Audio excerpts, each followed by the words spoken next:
Between 1327 and 1377, this 14-year-old kid became England's most terrifying king.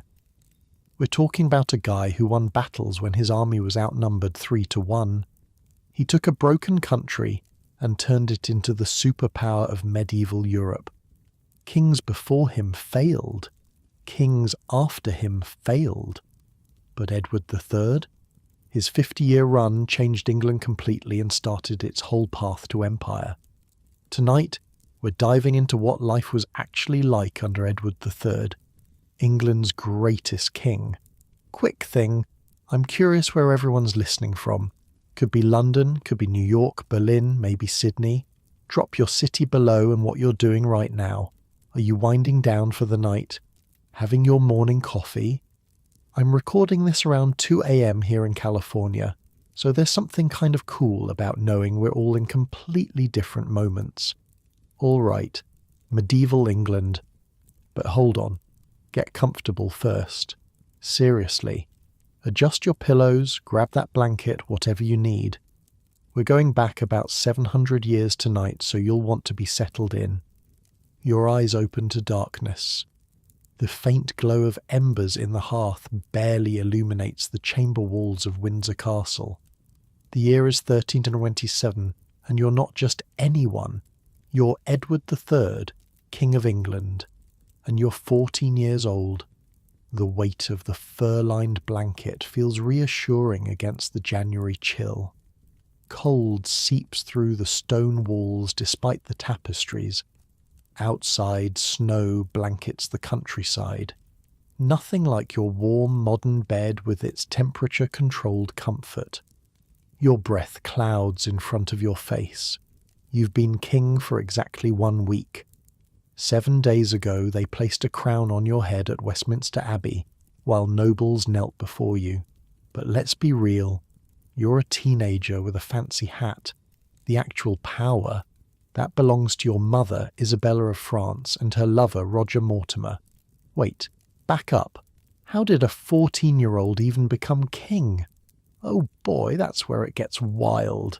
See, your father, Edward II, was a disaster of a king. And I don't mean like, oops, I raised taxes bad. I mean catastrophically. People plotting your violent overthrow bad. The boy needs to understand what happened to his father. You overhear Mortimer telling your mother in hushed tones outside your chamber door.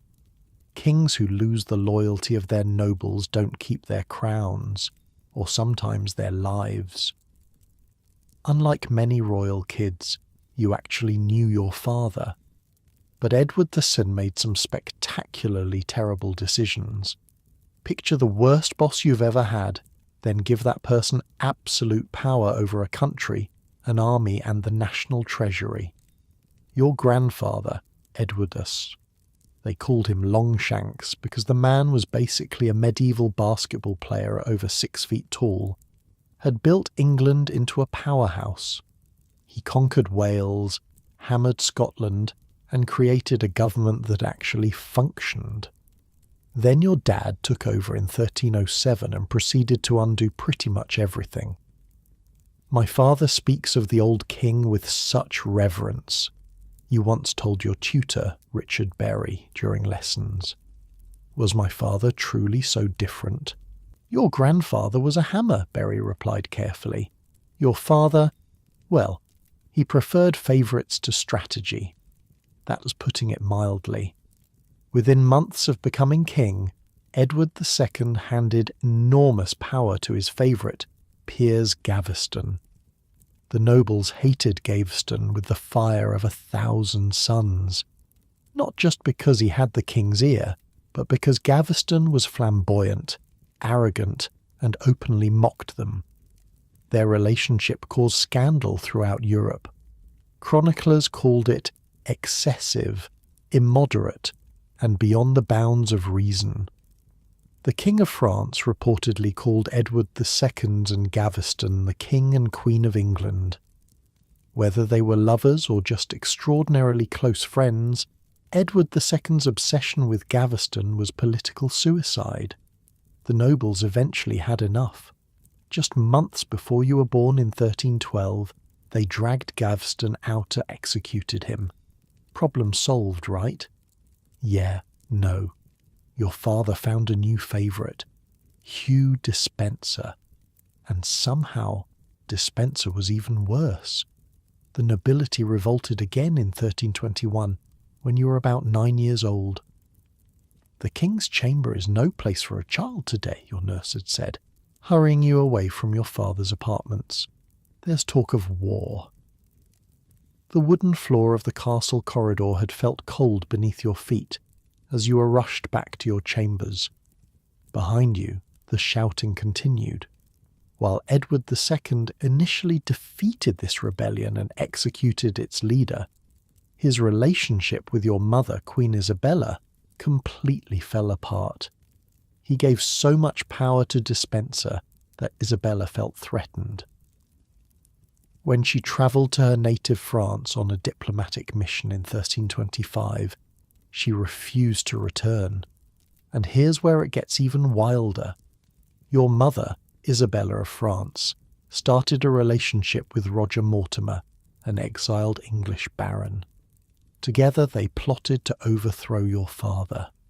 You were sent to France in 1325, and the following year, Isabella and Mortimer launched an invasion of England with you as their figurehead. The Queen returns not as a wife, but as an avenger, supporters proclaimed when your mother's small army landed in Suffolk in September 1326. You were only 13, watching your mother and Mortimer gather forces to depose your father. Awkward doesn't begin to cover it. The invasion succeeded almost without resistance. People were so tired of Edward VII and the Despensers that they welcomed Isabella as a liberator. Your father fled but was captured in November. Despenser was executed. Brutally. And I mean brutally.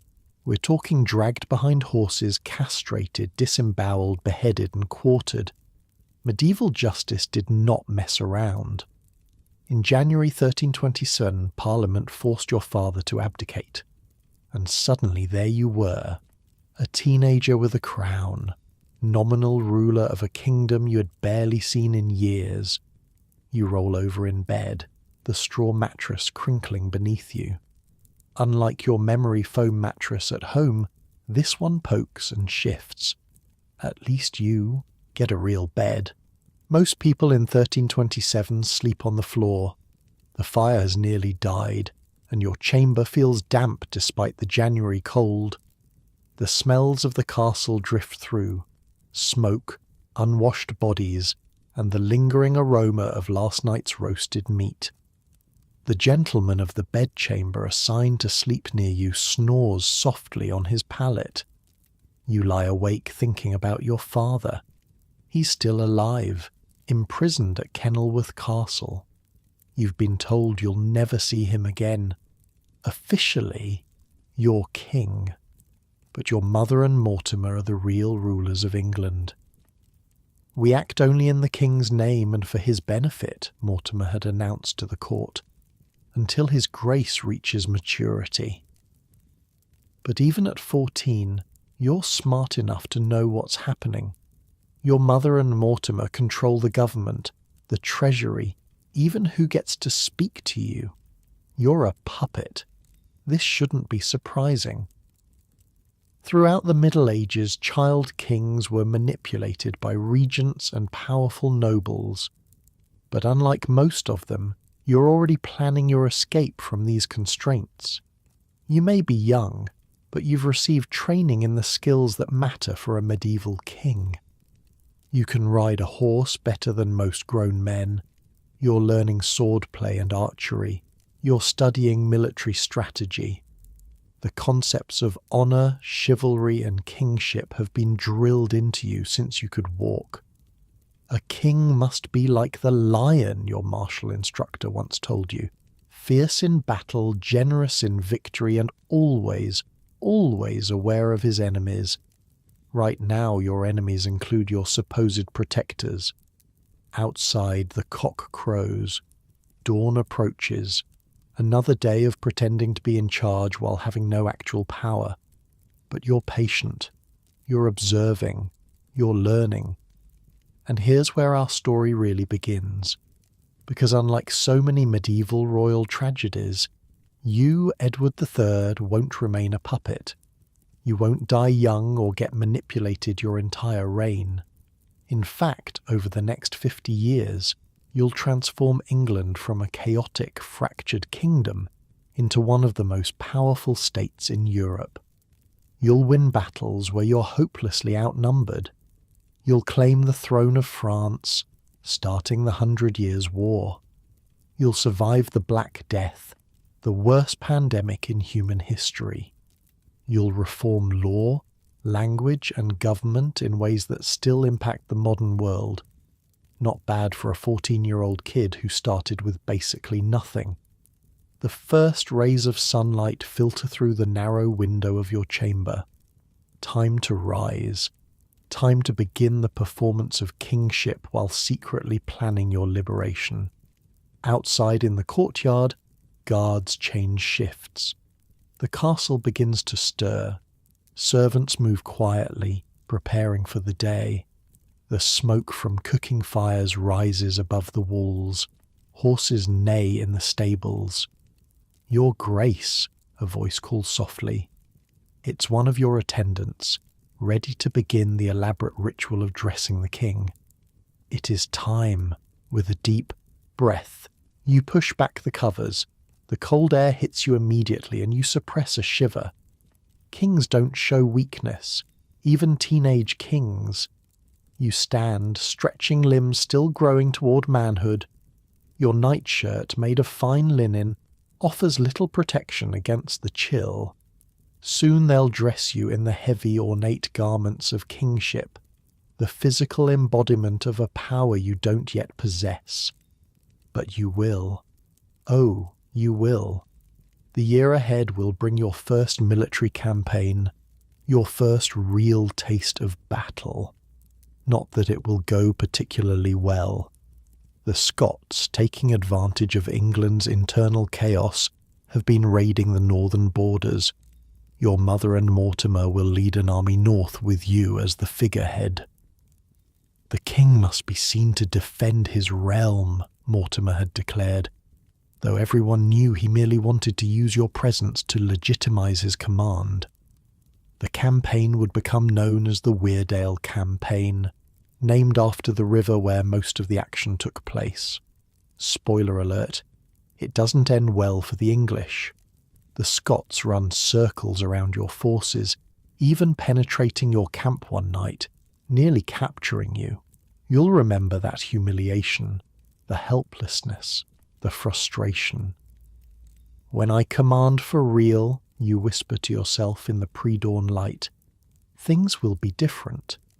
Your attendants enter fully now, carrying fresh water for washing, a luxury reserved for royalty.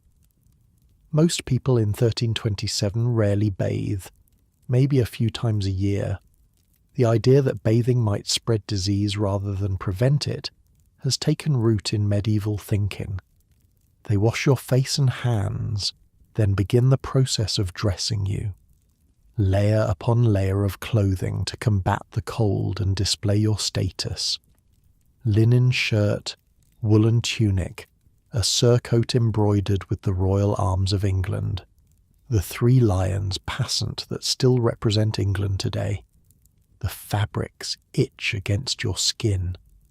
Nothing like the soft cotton you're used to in your bed right now. Medieval fabrics were functional, but rarely comfortable. Breakfast will be simple by royal standards. Bread, ale, yes, even for a 14-year-old. Perhaps some cold meat from last night's dinner. The concept of special breakfast foods is centuries away. As you break your fast, you'll begin another day of careful observation, watching how Mortimer rules, studying how your mother wields influence, learning the complex web of alliances and enmities that make up the English nobility. You're playing the long game, biding your time, and in 3 years you'll make your move. But that's for another part of our story. For now, you're Edward III, 14 years old, King of England in name only. The crown is heavy, the castle is cold, and the path ahead is uncertain. Yet as the medieval dawn breaks over Windsor Castle, something stirs within you. The makings of a king who will one day be remembered as one of England's greatest. A king who will transform warfare, survive plague, reform government, and set England on the path to empire. Not bad for a teenager's first week on the job. The Scottish raiders moved like ghosts through the English camp.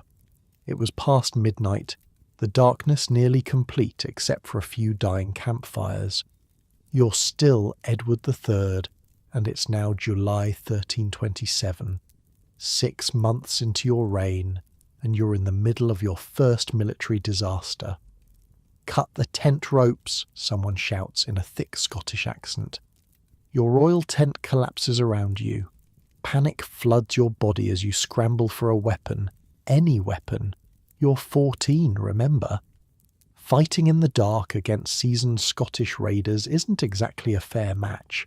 Men are screaming all around you. The clash of steel on steel, the thud of bodies falling.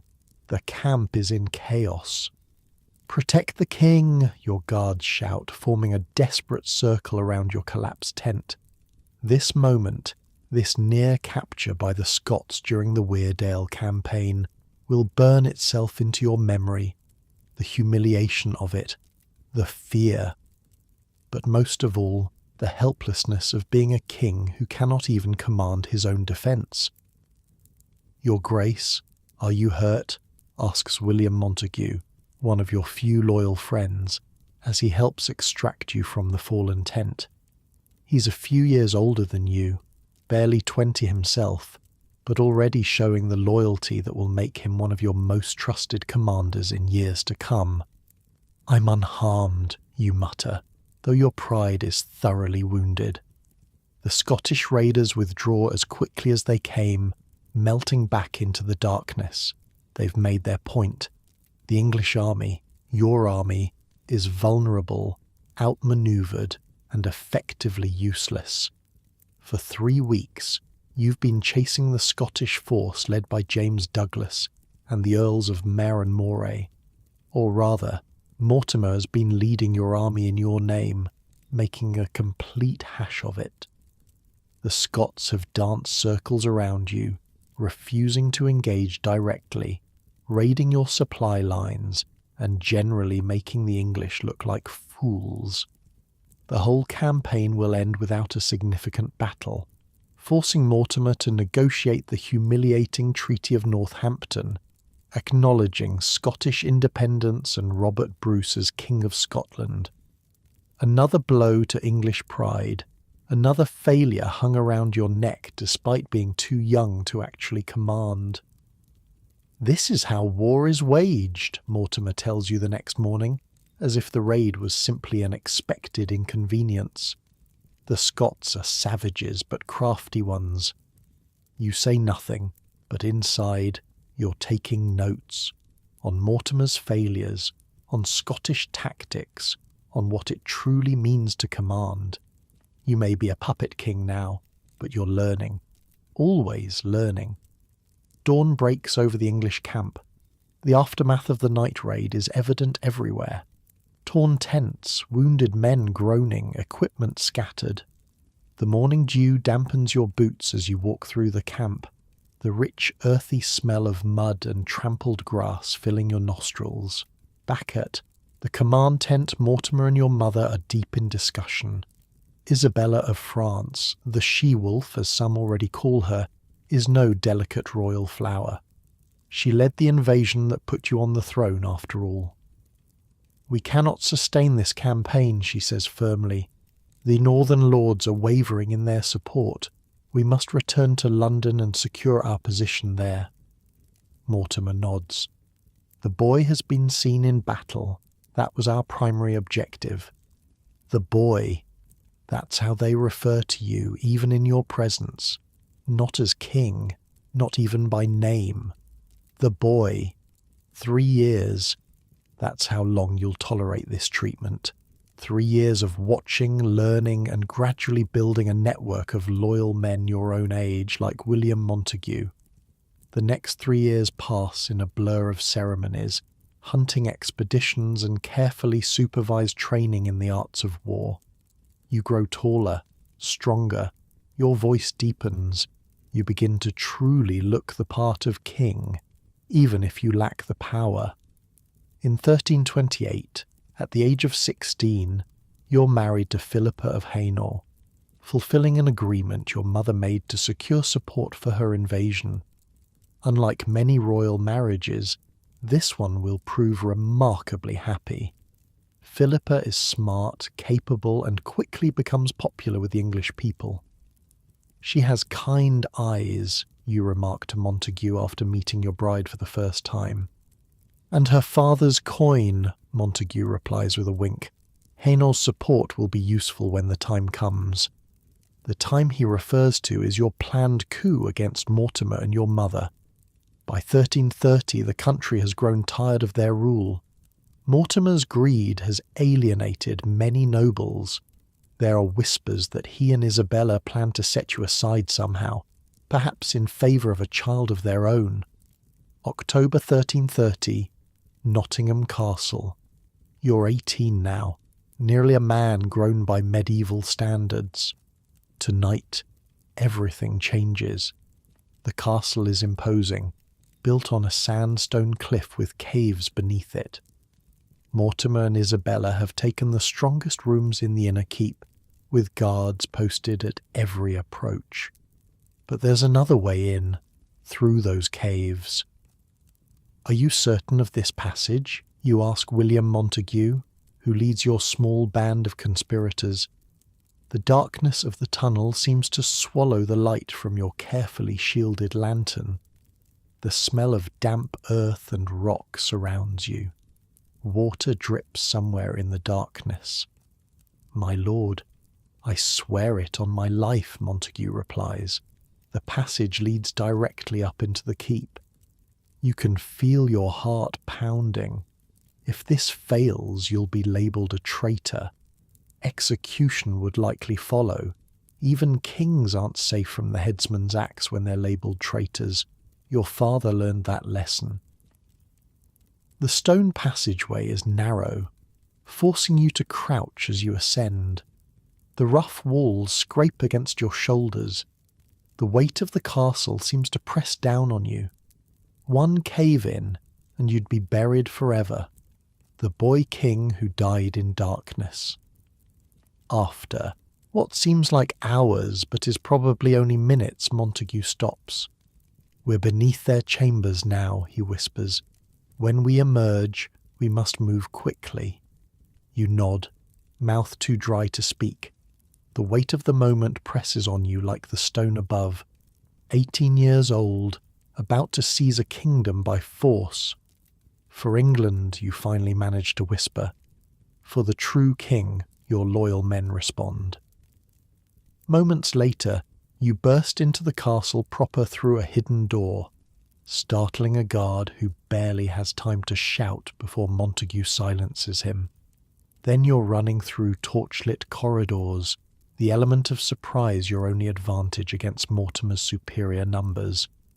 You reach Isabella's apartments first. The door splinters under your men's assault. Inside, the scene burns itself into your memory. Your mother, the Queen of England, in her night clothes, face pale with shock. Beside her stands Roger Mortimer, reaching for his sword. "What is the meaning of this?" Isabella demands, but there's fear in her voice. She knows. "Roger Mortimer," you announce, your voice steady despite your racing heart. "I arrest you for treason against the crown." "You have no authority, boy," Mortimer snarls, drawing his blade. "I am the protector of this realm." The fight is brief but violent. 2 of Mortimer's guards die defending him. One of your men falls. Blood splashes across the fine tapestries of the royal apartments. The metallic smell of it fills the air. mingling with the smoke from the torches. Finally, Mortimer is subdued, forced to his knees before you. Your mother screams, alternating between threats and pleas. "If you harm him, I will never forgive you," she cries. You look at her, this woman who gave you life, who fought to put you on the throne, and who then kept you from true power. "Mother," you say, your voice suddenly tired beyond your years. "From this day, I rule in my own name." The following day, you announce to an assembled parliament that you have taken personal control of your kingdom. Mortimer is sent to London for trial, though the outcome is predetermined. On November 29th, 1330, he becomes the first person ever executed at Tyburn, beginning a grim tradition that will last for centuries. Your mother is spared execution but placed under house arrest at Castle Rising in Norfolk. She'll live there in comfortable confinement for nearly 30 years, gradually becoming more pious and eventually becoming a nun before her death. With the coup complete, you finally hold the power that should have been yours all along. At 18, you've already learned harsh lessons about betrayal, power, and the dangers of weakness.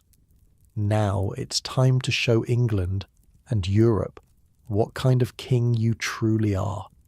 Your first challenge remains Scotland.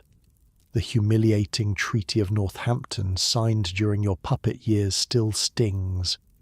The northern English lords who hold lands in southern Scotland have begun calling themselves the Disinherited and are agitating for war.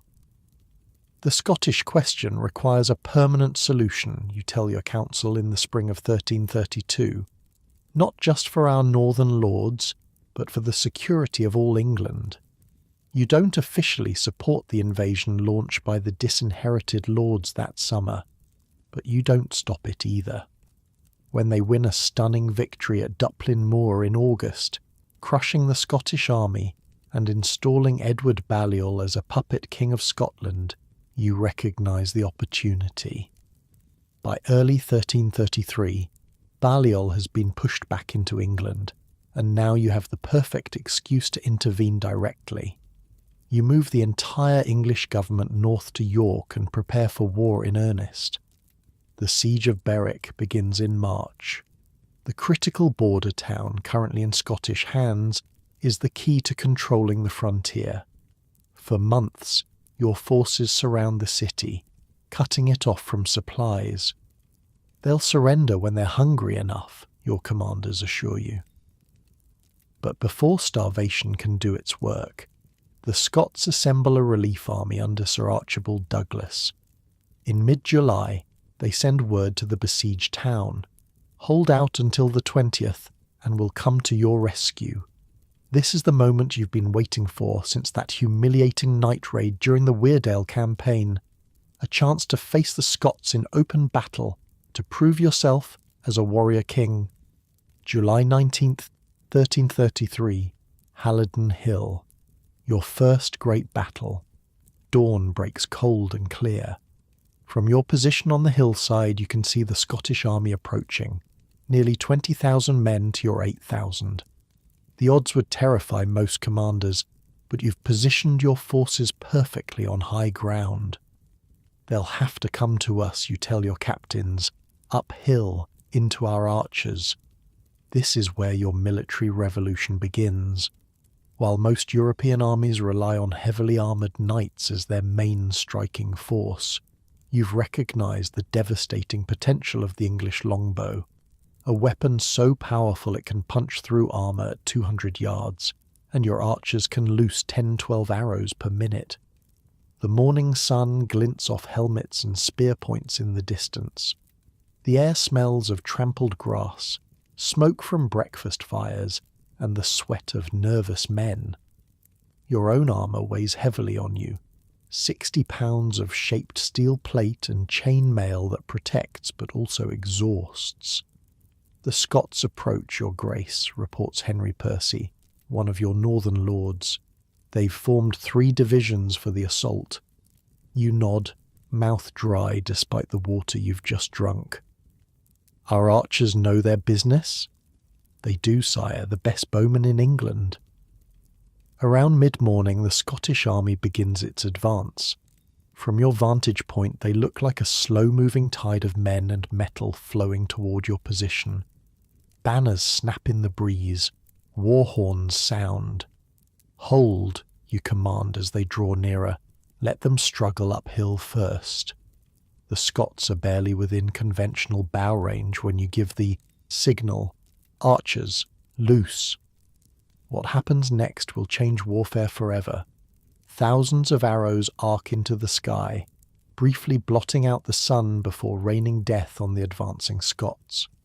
The sound is like a storm, the whip of bowstrings, the hiss of arrows in flight, then the terrible impact as they find flesh and armour.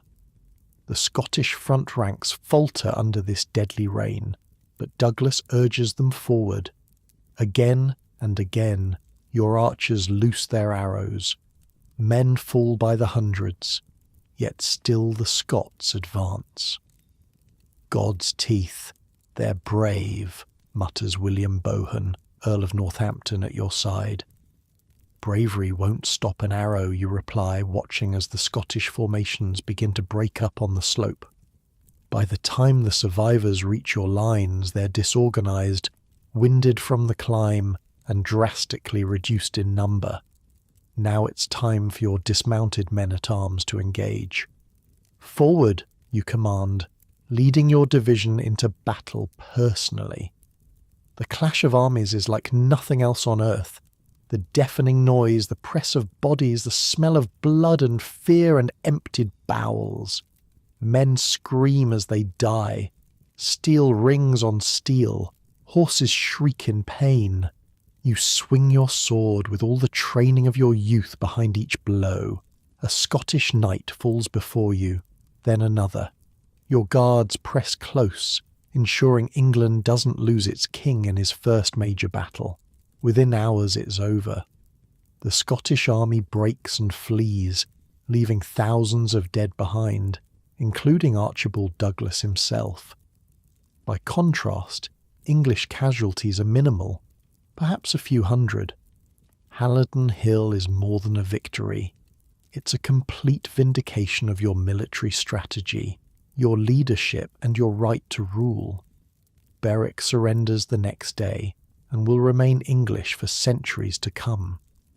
That evening, as you walk among your troops, men who hours earlier were farmers and tradesmen stare at you with new eyes. No longer the puppet boy king, but Edward III, warrior of Halidon Hill. The king fought like a lion, you overhear one archer telling his companions. Saw him cut down 2 knights myself. You smile to yourself.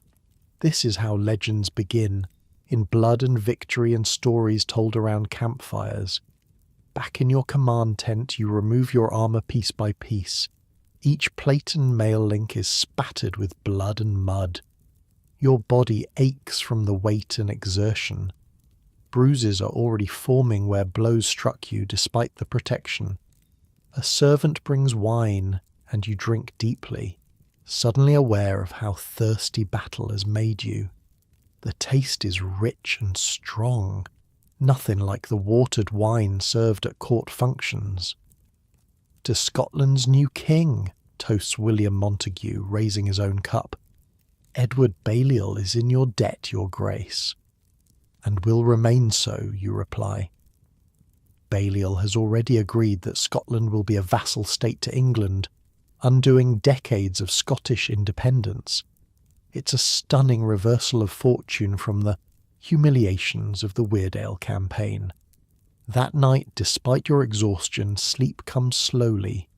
Your mind replays the battle, the flight of arrows, the clash of steel, the faces of men in their last moments.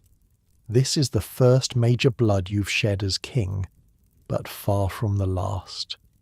In the darkness of your tent, listening to the sounds of the camp settling for the night, you consider what lies ahead. Scotland is just the beginning. Across the Channel lies France, ruled by your mother's brother, King Philip VI. By right of blood through your mother, you have a claim to the French throne, a claim you'll soon decide to press, launching what history will call the 100 Years' War. But that's another chapter in your story. For tonight, you are Edward III, 21 years old, victorious at Halidon Hill. No longer a puppet, but a king in truth. The road from powerless teenager to master of England has been short but brutal, and your greatest battles, both in war and in statecraft, still lie ahead. The salt spray hits your face as your ship cuts through the channel waves. It's June 1340, and you're sailing toward the greatest naval battle of your era. The weight of chain mail and plate armour makes the rolling deck treacherous. One wrong step and you'd plunge into the cold water, sinking like a stone in all that metal. "French ships sighted, your grace," shouts the lookout from his perch. You shade your eyes against the morning sun. On the horizon near the Flemish port of Slees, the French fleet sits in formation, over 200 ships to your 150. Another battle where you're outnumbered, but unlike at Halidon Hill, this time you're fighting at sea. "How are you feeling?" asks William Montague, now Earl of Salisbury, thanks to your favour. "First naval battle and all that." "Like I might lose my breakfast over the side," you admit with a wry smile. "Even kings get seasick." "Well, try to aim at the French if you do," he replies. "Might give us an edge." 7 years have passed since your victory at Halidon Hill. 7 years of consolidating power in England, managing the ever-restless Scotland, and laying the groundwork for your greatest ambition, the crown of France. This whole French adventure started with the legal dispute. Remember how your father had been Duke of Aquitaine, that chunk of southwestern France owned by English kings for generations. As Duke, he technically owed fealty to the King of France. The arrangement had always been awkward, but it became truly problematic when your mother's brother, Charles III of France, died without a male heir in 1328. By blood, you had the best claim to the French throne through your mother, but the French nobility couldn't stomach the idea of an English king ruling France. They chose Philip of Valois instead, crowning him Philip VI. At the time, you were only 15 and still under Isabella and Mortimer's control. They reluctantly accepted the situation, and you even paid homage to Philip in 1329 as his vassal for Aquitaine. "Knelt like a common servant," you mutter to yourself now, the memory still rankling. Never again. In the years since taking control of your kingdom, tensions with France have steadily escalated. Philip VI seized the county of Ponthieu from you and supported the Scots against England. In 1337, he declared Aquitaine forfeit, effectively confiscating your French lands. That was the final straw. In response, you formally claimed the crown of France for yourself, quartering the French royal arms with your own English lions. The date, January 26, 1340, marks the official beginning of what future historians will call the 100 Years' War. 10 minutes until we're in range, your grace, reports your ship's captain, pulling you back to the present. French aren't moving. Seems they're waiting for us. You nod, studying the enemy fleet. They've chained their ships together in 3 lines across the harbour entrance, a floating fortress. Traditional naval warfare in 1340 isn't about fancy manoeuvres. It's about turning sea battles into land battles fought on wooden platforms. They think we'll break against them like waves on rocks, you observe. Let's show them what English archers can do at sea. This is the gamble, using the same longbow tactics that won Halidon Hill, but on rolling ships where keeping balance while shooting is infinitely harder. The French have crossbowmen from Genoa, professional soldiers who can pierce armour at close range, but their weapons take nearly a minute to reload. Your English longbowmen can loose 10 to 12 arrows in that same time. Archers to the forecastles, you command. Men-at-arms, prepare to board on my signal. Your heart pounds as your fleet closes with the French. The noise grows, shouts from captains, the creak of ships, the snap of sails in the wind. The smell of salt water mixes with pitch, sweat, and fear. French crossbowmen in range, someone shouts. Hold, you command, wanting optimal distance for your archers. Crossbow bolts begin to thud into the wooden hull and deck. A man nearby cries out, falling with a bolt through his shoulder. Blood spreads across his tunic, shockingly bright against the weathered deck. Now, archers, loose, you shout. The sound of thousands of bowstrings releasing at once is like the world's largest harp playing a single deadly note. Arrows darken the sky, arcing high before plunging down onto the French ships. Unlike at Halidon Hill, where the Scots could at least try to dodge or seek cover, the French sailors and soldiers are packed tightly on their chained vessels with nowhere to run. The first volley is devastating.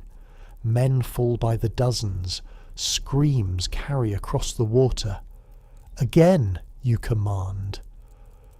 Volley after volley rains down.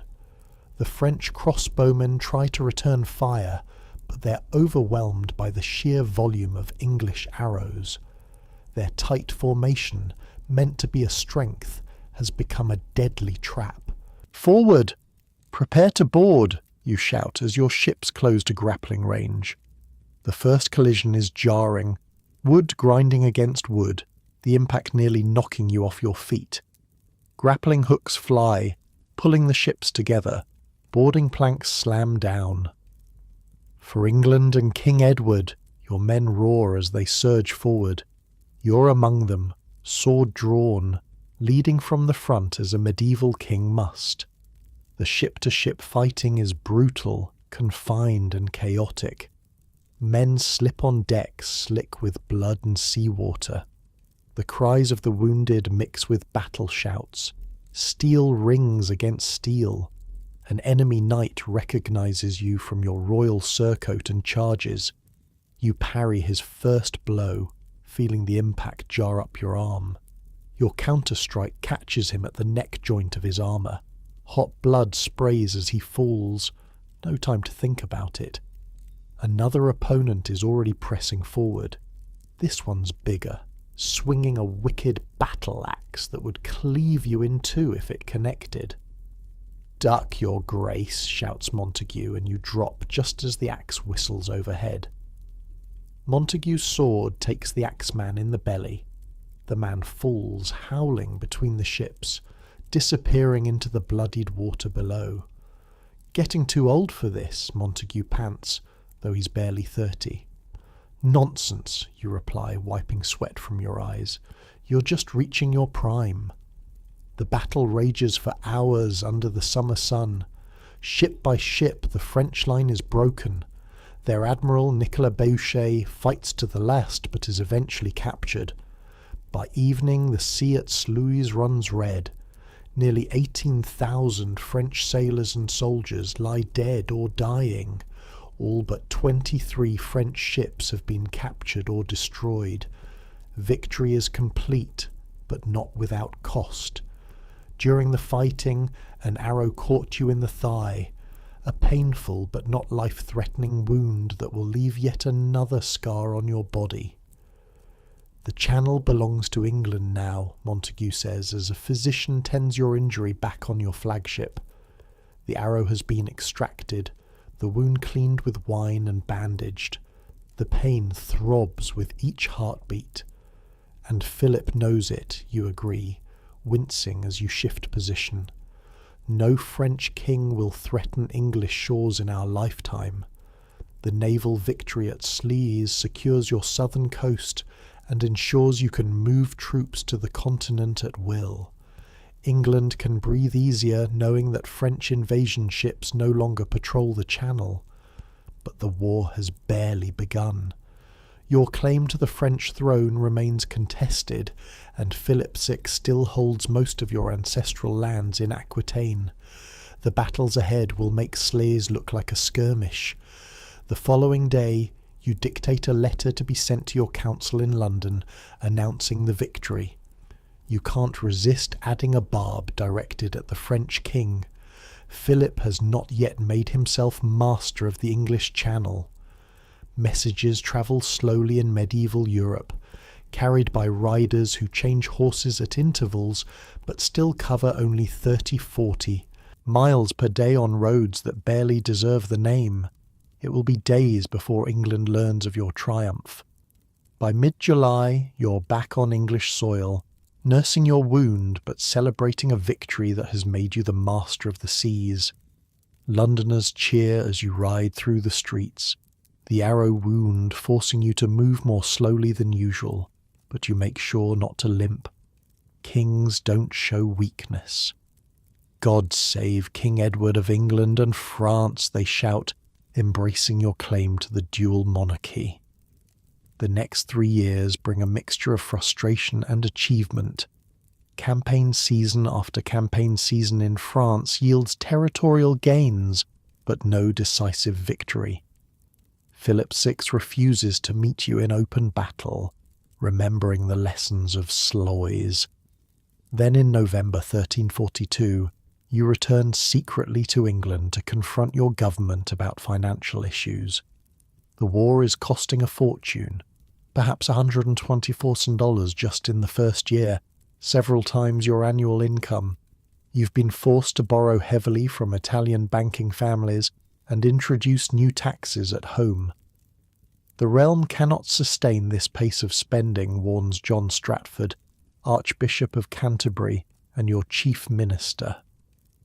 We must either find a decisive victory or seek terms.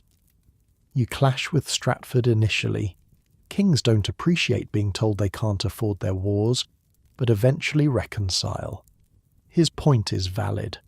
Medieval warfare is ruinously expensive, and even England's growing wealth has limits. Meanwhile, events in Brittany create a new front in your war with France. When Duke John III of Brittany dies without a clear heir in 1341, 2 candidates emerge, Charles of Blois, supported by Philip VI, and John de Montfort, who seeks your backing. Brittany is the key to northern France, your advisors explain. Whoever controls it can threaten Paris itself. You agree to support Montfort's claim, turning the Breton succession dispute into another theatre of the wider Anglo-French conflict. What historians will later call the War of the Breton Succession will drag on for decades.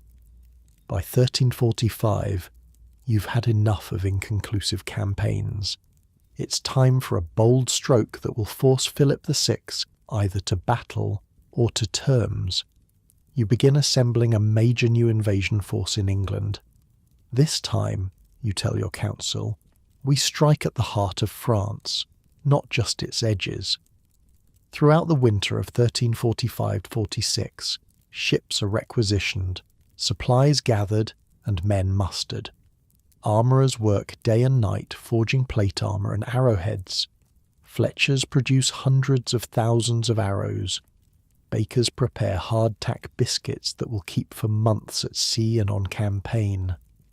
The logistics are staggering for a medieval operation. Your army will need at least 20,000 horses, not just for knights but for transportation. Each horse requires about 20 pounds of fodder daily. The math is simple and brutal. Without proper supply, your army starves or dissolves within weeks. Finally, on July 12th, 1346, your invasion force lands on the Cotentin Peninsula in Normandy. Nearly 15,000 men and thousands of horses disembark in a massive operation that's been months in planning. You're 33 now, in your physical prime, hardened by years of warfare and kingship. The golden-haired youth who seized power from Mortimer has become a seasoned commander with a reputation throughout Europe. "What's our objective, Your Grace?" asks the Prince of Wales, your eldest son and namesake, who at 16 is joining his first major campaign. The Black Prince, as he'll come to be known from the colour of his armour, is eager to prove himself worthy of his father's legacy.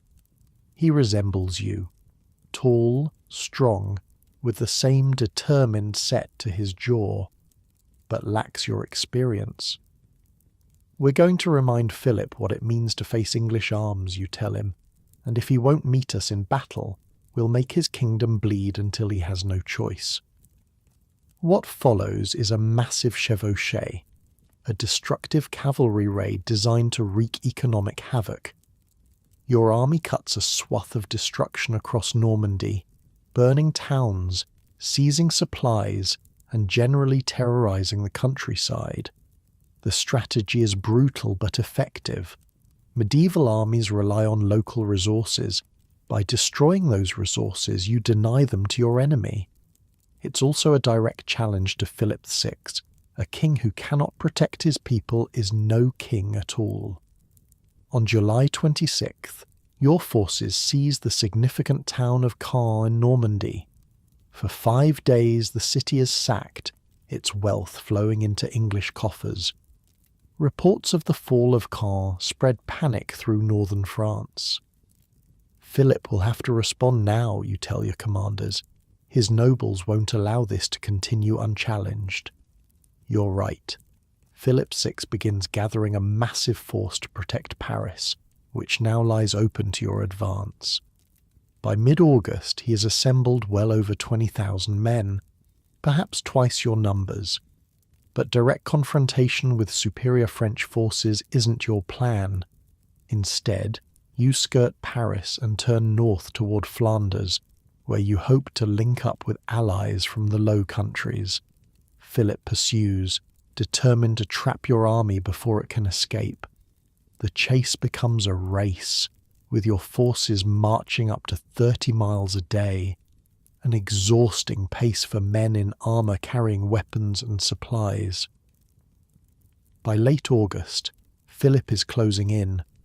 Your army's path to safety is blocked by the Somme River, its fords guarded by French forces. Trapped between the river and Philip's approaching army, your position seems desperate. "We're caught between the hammer and the anvil," mutters the Earl of Warwick, one of your commanders. "Not yet," you reply, dispatching scouts to find an unguarded crossing. Fortune favours you when a local peasant, bribed or coerced, reveals the Blanchetaque ford, passable at low tide. Your army races for the crossing, makes it across barely hours before Philip's forces arrive, and continues north. By August 26th, you've reached Crécy-en-Ponthieu, where you decide to make your stand.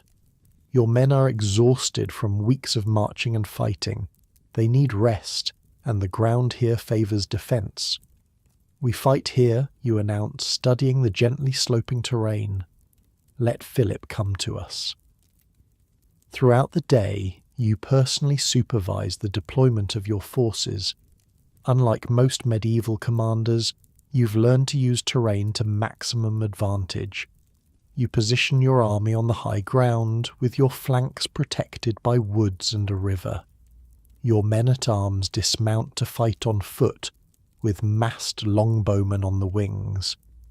As evening approaches, scouts report that Philip's army is approaching from the south, tired from forced marches but still nearly twice your size. The stage is set for one of the most decisive battles of the medieval period. You gather your commanders for final instructions as the sun begins to set. Among them is your 16-year-old son, the Black Prince, who will command one of the divisions with experienced captains to guide him. "Remember Halidon Hill," you tell them. "Let them come to us. Let the arrows do their work. Stand firm, and victory will be ours." As you dismiss them to their posts, you take a moment alone with your son. The Prince of Wales looks both eager and nervous.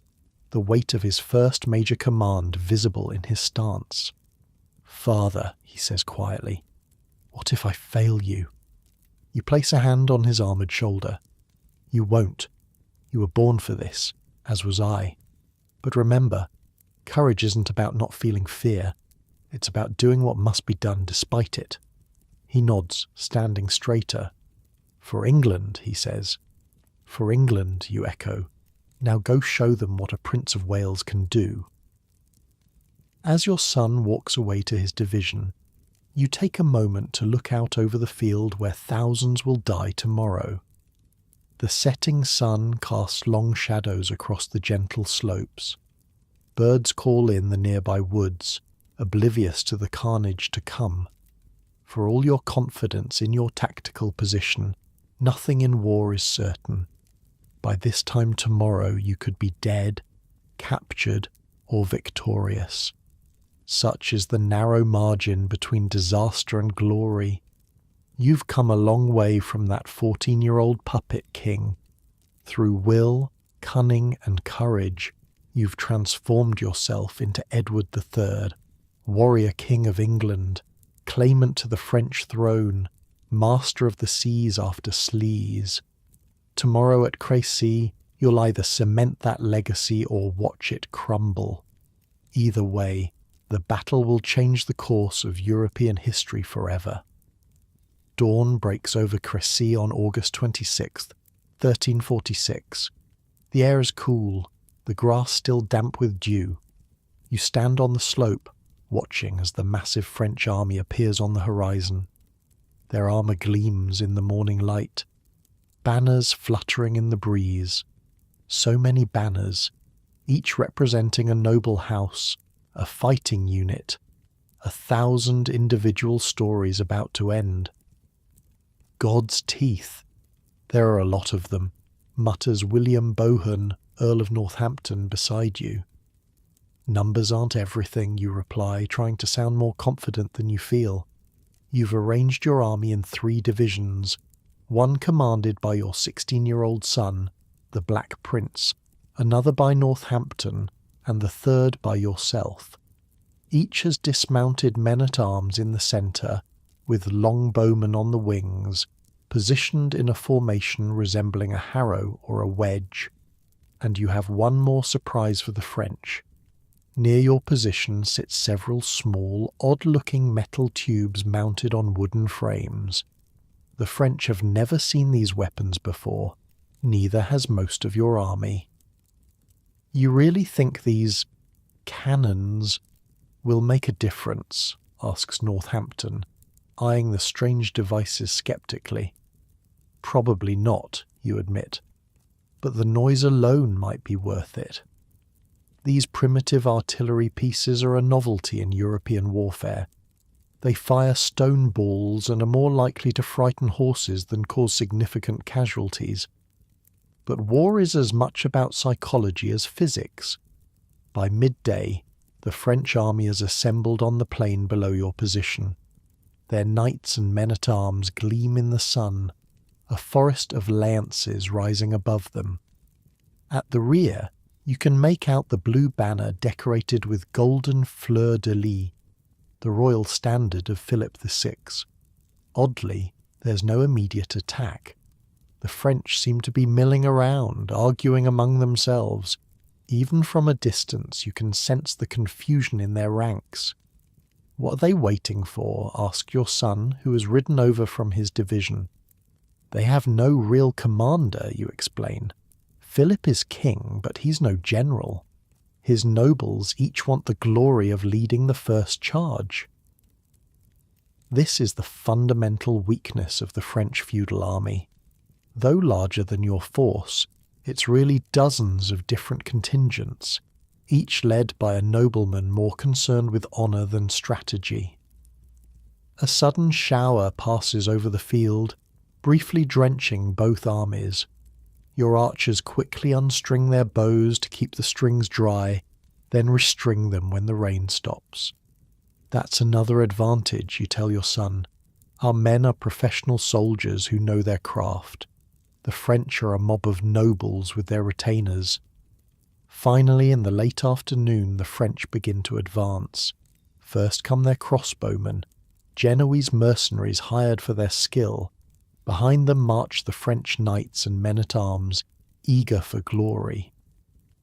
Back to your position, you tell your son. Remember what I taught you. Let them come to us. Wait for my signal.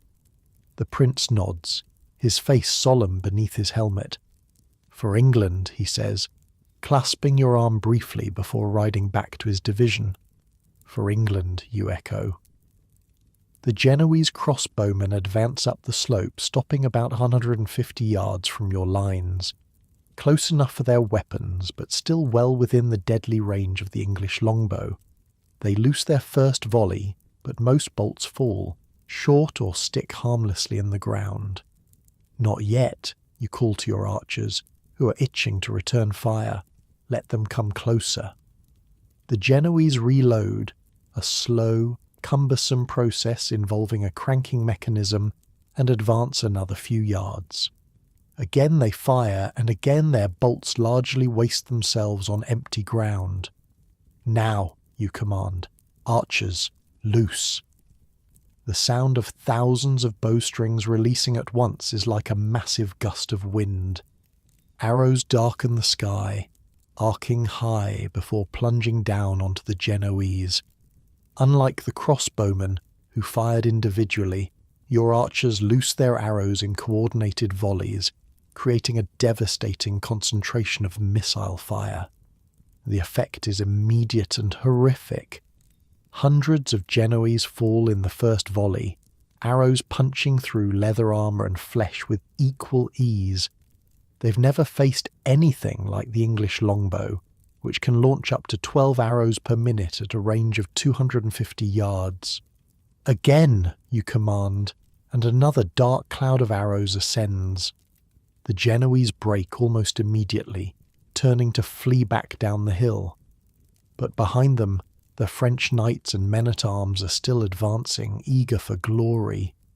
Cowards, you hear the French nobles shouting at their retreating mercenaries. Some even cut down their own crossbowmen in their fury. Now the French knights charge uphill, directly into the arrow storm. Horses scream as shafts pierce their unarmoured flanks. Riders tumble from saddles. The neatly ordered lines dissolve into chaos. Now the cannons, you order. The primitive gunpowder weapons roar to life, more noise than actual threat. But the psychological impact is immediate. The French horses, already panicked by the arrows, go completely wild at the thunderous sound and flash. "They're breaking," shouts Northampton, pointing to the French left wing. But it's too early to celebrate. The French numbers are so great that even with their front ranks in disarray, more keep coming. Wave after wave surges up the hill. The heaviest fighting focuses on your son's division. The Count of Alençon, Philip's brother, leads a determined assault directly at the Black Prince's position. "My son needs reinforcements," you say, watching the desperate struggle. "Do we send some men from our division?" asks Northampton. You hesitate, torn between a father's instinct and a king's responsibility. If you weaken your centre to support your son, you might compromise the entire battle line. If you don't, he could be overwhelmed.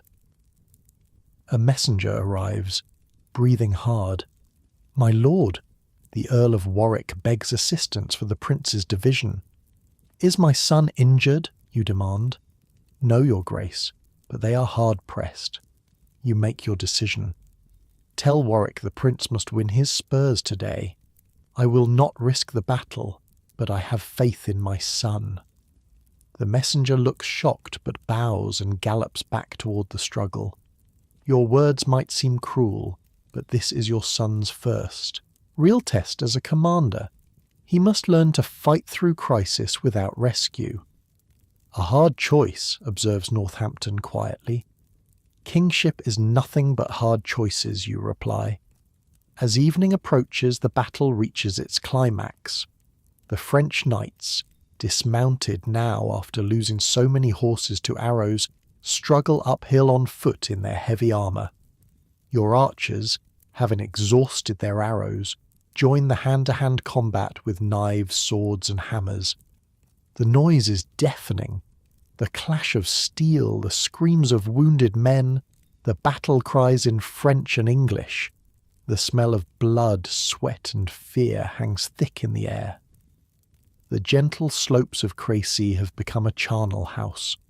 Blind King John of Bohemia, fighting for the French though he cannot see, orders his knights to tie their horses together so he can ride into battle with them. They charge directly into the English line, all to be slaughtered. It's both magnificent and utterly futile. The old man had courage. I'll give him that, says Northampton after reports of the blind king's death reach you. Courage without wisdom is just waste, you reply, though privately you admire such commitment. As darkness falls, the French attacks finally begin to falter. Philip VI himself is wounded and led from the field. Without their king, the remaining French nobles lose what little coordination they had. By midnight, it's over. The French army melts away, leaving thousands of dead and dying on the field. Among the fallen are some of the greatest names in France: the Duke of Lorraine, the Counts of Flanders, Blois, Harcourt and Aumale, the blind King of Bohemia, and hundreds of other nobles. Your losses, by contrast, are minimal, perhaps a few hundred men at most. It's a victory so complete, so one-sided, that messengers carrying the news will be disbelieved until they swear solemn oaths. The following morning you survey the battlefield. The dead lie in heaps where they fell, their blood soaking into the French soil they died defending. Wounded men moan for water or mercy. Camp followers and local peasants pick through the bodies, stripping them of valuables. It's always worse in the daylight, says your son, riding up beside you. His armour is dented and blood-spattered, but he sits tall in the saddle. You fought well yesterday, you tell him, allowing paternal pride to show. England will have a worthy king when my time comes. He nods, accepting the praise as his due. What now, father? Now we make this victory count. The strategic implications of Crécy are enormous. With much of the French nobility dead on the battlefield, Philip VI's ability to raise a new army is severely limited. Northern France lies open to you, but your men are exhausted after months of campaigning. You make a bold decision. Rather than march on Paris, you'll secure a permanent foothold on the French coast. The port city of Calais, just 26 miles from Dover across the Channel, becomes your target. The siege begins on September 3rd, 1346. Unlike a quick climactic battle like Crécy, sieges are slow, grinding affairs. You settle in for the long haul, building a complete temporary town around Calais that your men nickname Newtown. This isn't war, it's construction, grumbles the Earl of Warwick as winter approaches. We're homesteading in France. Patience, Thomas, you reply. Calais will fall, and when it does, England will have a permanent door into France. Winter descends, harsh and bitter. Your men suffer in the cold, but the people of Calais suffer more. Food runs out. There are reports of pets and rats being eaten. Still, the town holds, hoping for relief from Philip VI. In England, meanwhile, events unfold that make your position even stronger.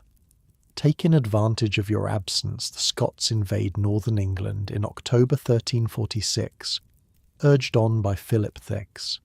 David II, King of Scots, leads a substantial force south. Believing England's strength is depleted with you and your army in France, it's a serious miscalculation. At Neville's Cross near Durham, an English force led by local nobles crushes the Scottish army. King David himself is captured. an extraordinary prize. Now both Scotland and France are on the defensive, their kings humiliated. When news reaches you at Calais, you allow yourself a rare moment of triumph. We have them both now, you tell your council. With David captured and Philip hiding after Crécy, both our enemies are without leadership. The siege of Calais continues through spring and into summer. By July 1347, the situation inside the city is desperate.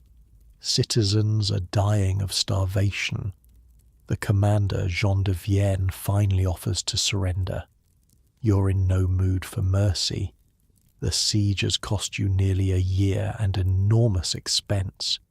You demand that 6 of the leading citizens of Calais must surrender themselves, barefoot and with nooses around their necks, to face execution. When the 6 burghers appear, led by Eustache de Saint-Pierre, they're in pitiful condition, starving, dressed in rags, ready for death. Your nobles expect them to be hanged as an example. But here your queen, Philippa of Hainaut, intervenes. Heavily pregnant, she kneels before you in front of the entire army. "My lord, I have crossed dangerous seas to be with you in France," she says, her voice carrying across the suddenly silent camp. "I ask only one gift, the lives of these 6 men." It's a carefully staged moment. You appear reluctant but eventually relent, granting the burghers their lives for the love of a woman. In truth, executing them would have been politically unwise, but the show of mercy, credited to your queen, enhances both your reputations. "Well played," Northampton murmurs as the grateful burghers are led away. "A king must be feared," you reply quietly, "but a queen should be loved." On August 3rd, 1347, Calais officially surrenders. You make a bold, controversial decision, expelling most of the native French population and replacing them with English settlers. Calais will become an English town on French soil, a secure bridgehead for future campaigns. "The French will never forgive this," warns your Chancellor.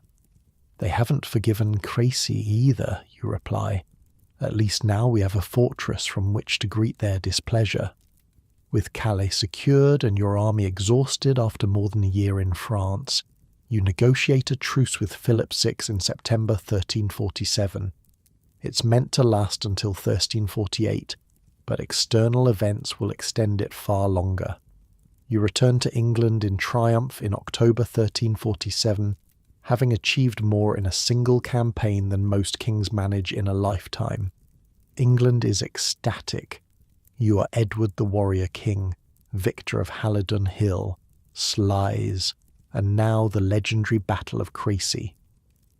"They're calling you the new Arthur," says William Montague, Earl of Salisbury, as your ship approaches Dover. "A king to rival Longshanks himself." You don't reply, but the comparison to your grandfather pleases you. Edward cast a long shadow, one you've finally stepped out from. Back in London, you throw yourself into strengthening your realm. The war has been expensive, draining the treasury, but it's also created opportunities. Veterans returning from France bring new skills and experiences. Trade flourishes with your continental allies.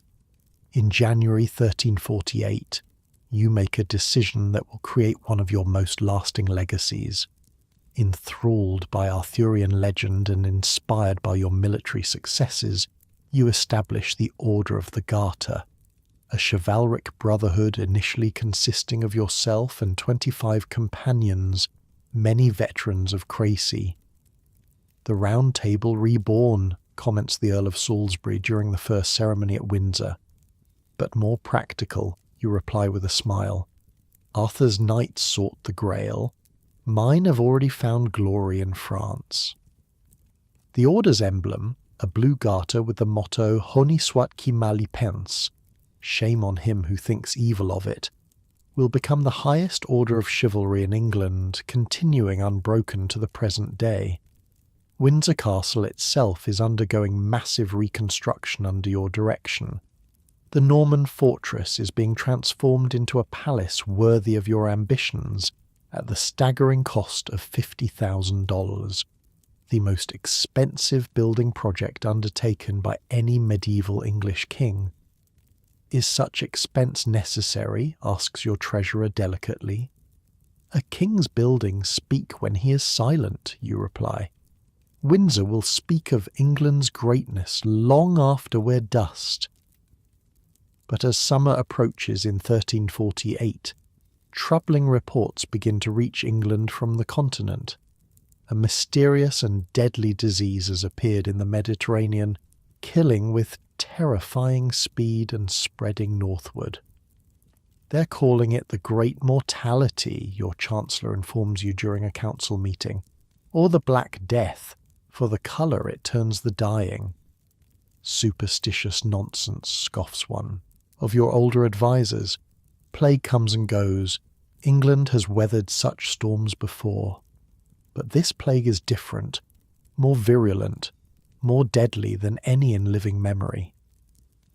By June, it reaches Bordeaux in southwestern France, where your daughter Joan is travelling for her marriage to Pedro of Castile. The messenger who brings news of her death is hollow-eyed with grief and fear. The princess was taken in days, your grace, he reports. The fever came suddenly, then the swellings appeared in her neck and groin. By the third day she was gone. The loss hits you hard. Joan was 14, the same age you were when you became king. Now she's buried in a hasty grave in Bordeaux, far from home. Queen Philippa weeps openly, but you maintain the composed facade expected of a king. Only later, alone in your chamber, do you allow grief its moment. She was so alive, you tell Philippa that night, your voice tight. So much like you. This plague takes everyone, she replies, her eyes red-rimmed. They say in some villages not a soul remains. By August 1348, the Black Death reaches England's southern coast. Like most medieval people, you have no understanding of disease transmission or prevention.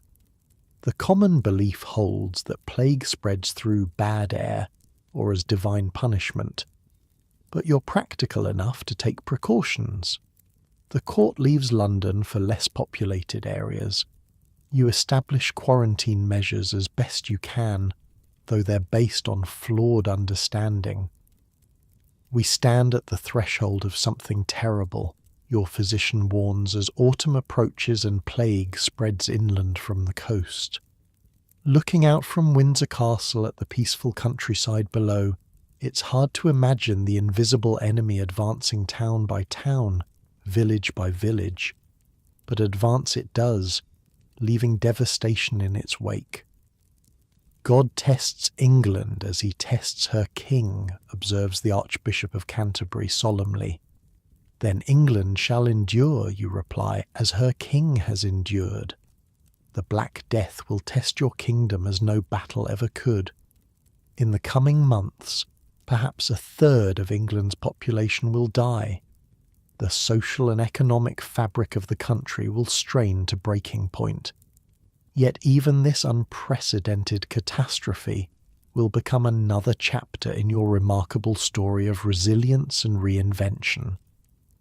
The king who survived a childhood as a puppet, who seized power from his own mother, who transformed warfare at Crécy, will find ways to guide his nation through its darkest hour. As night falls over Windsor, you stand at the window of your private chamber, watching distant torches move along roads soon to carry plague to London. The weight of a nation rests on your shoulders, heavier than any armour, more burdensome than any crown. God save England, you whisper to the darkness. God save us all.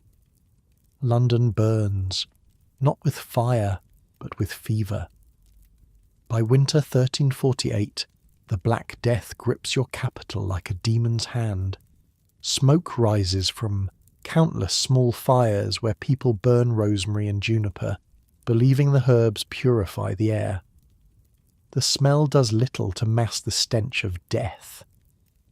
"Another 100 dead yesterday, Your Grace," reports your Chancellor. His face is gaunt with exhaustion. The burial grounds overflow. They're digging mass graves outside the walls now. You stand at the window of Windsor Castle, safely removed from the city but not from the responsibility. Unlike your comfortable bed right now, medieval kings had no escape from crisis. No Netflix to distract them, no Twitter to blame others. Just the crushing weight of knowing thousands died while you watched from a distance. And the countryside, you ask, though you already know the answer. Similar reports everywhere, sire, some villages entirely empty. The scope of the disaster exceeds anything in living memory. In the coming months, perhaps a third of England's population will perish.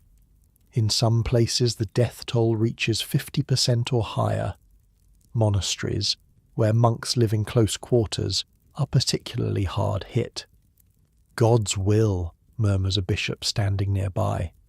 "Perhaps," you reply, "but God also gave us minds to manage his challenges."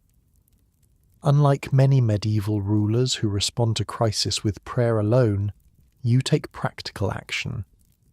While you can't stop the plague, no one will understand its true cause for centuries, you can address its consequences.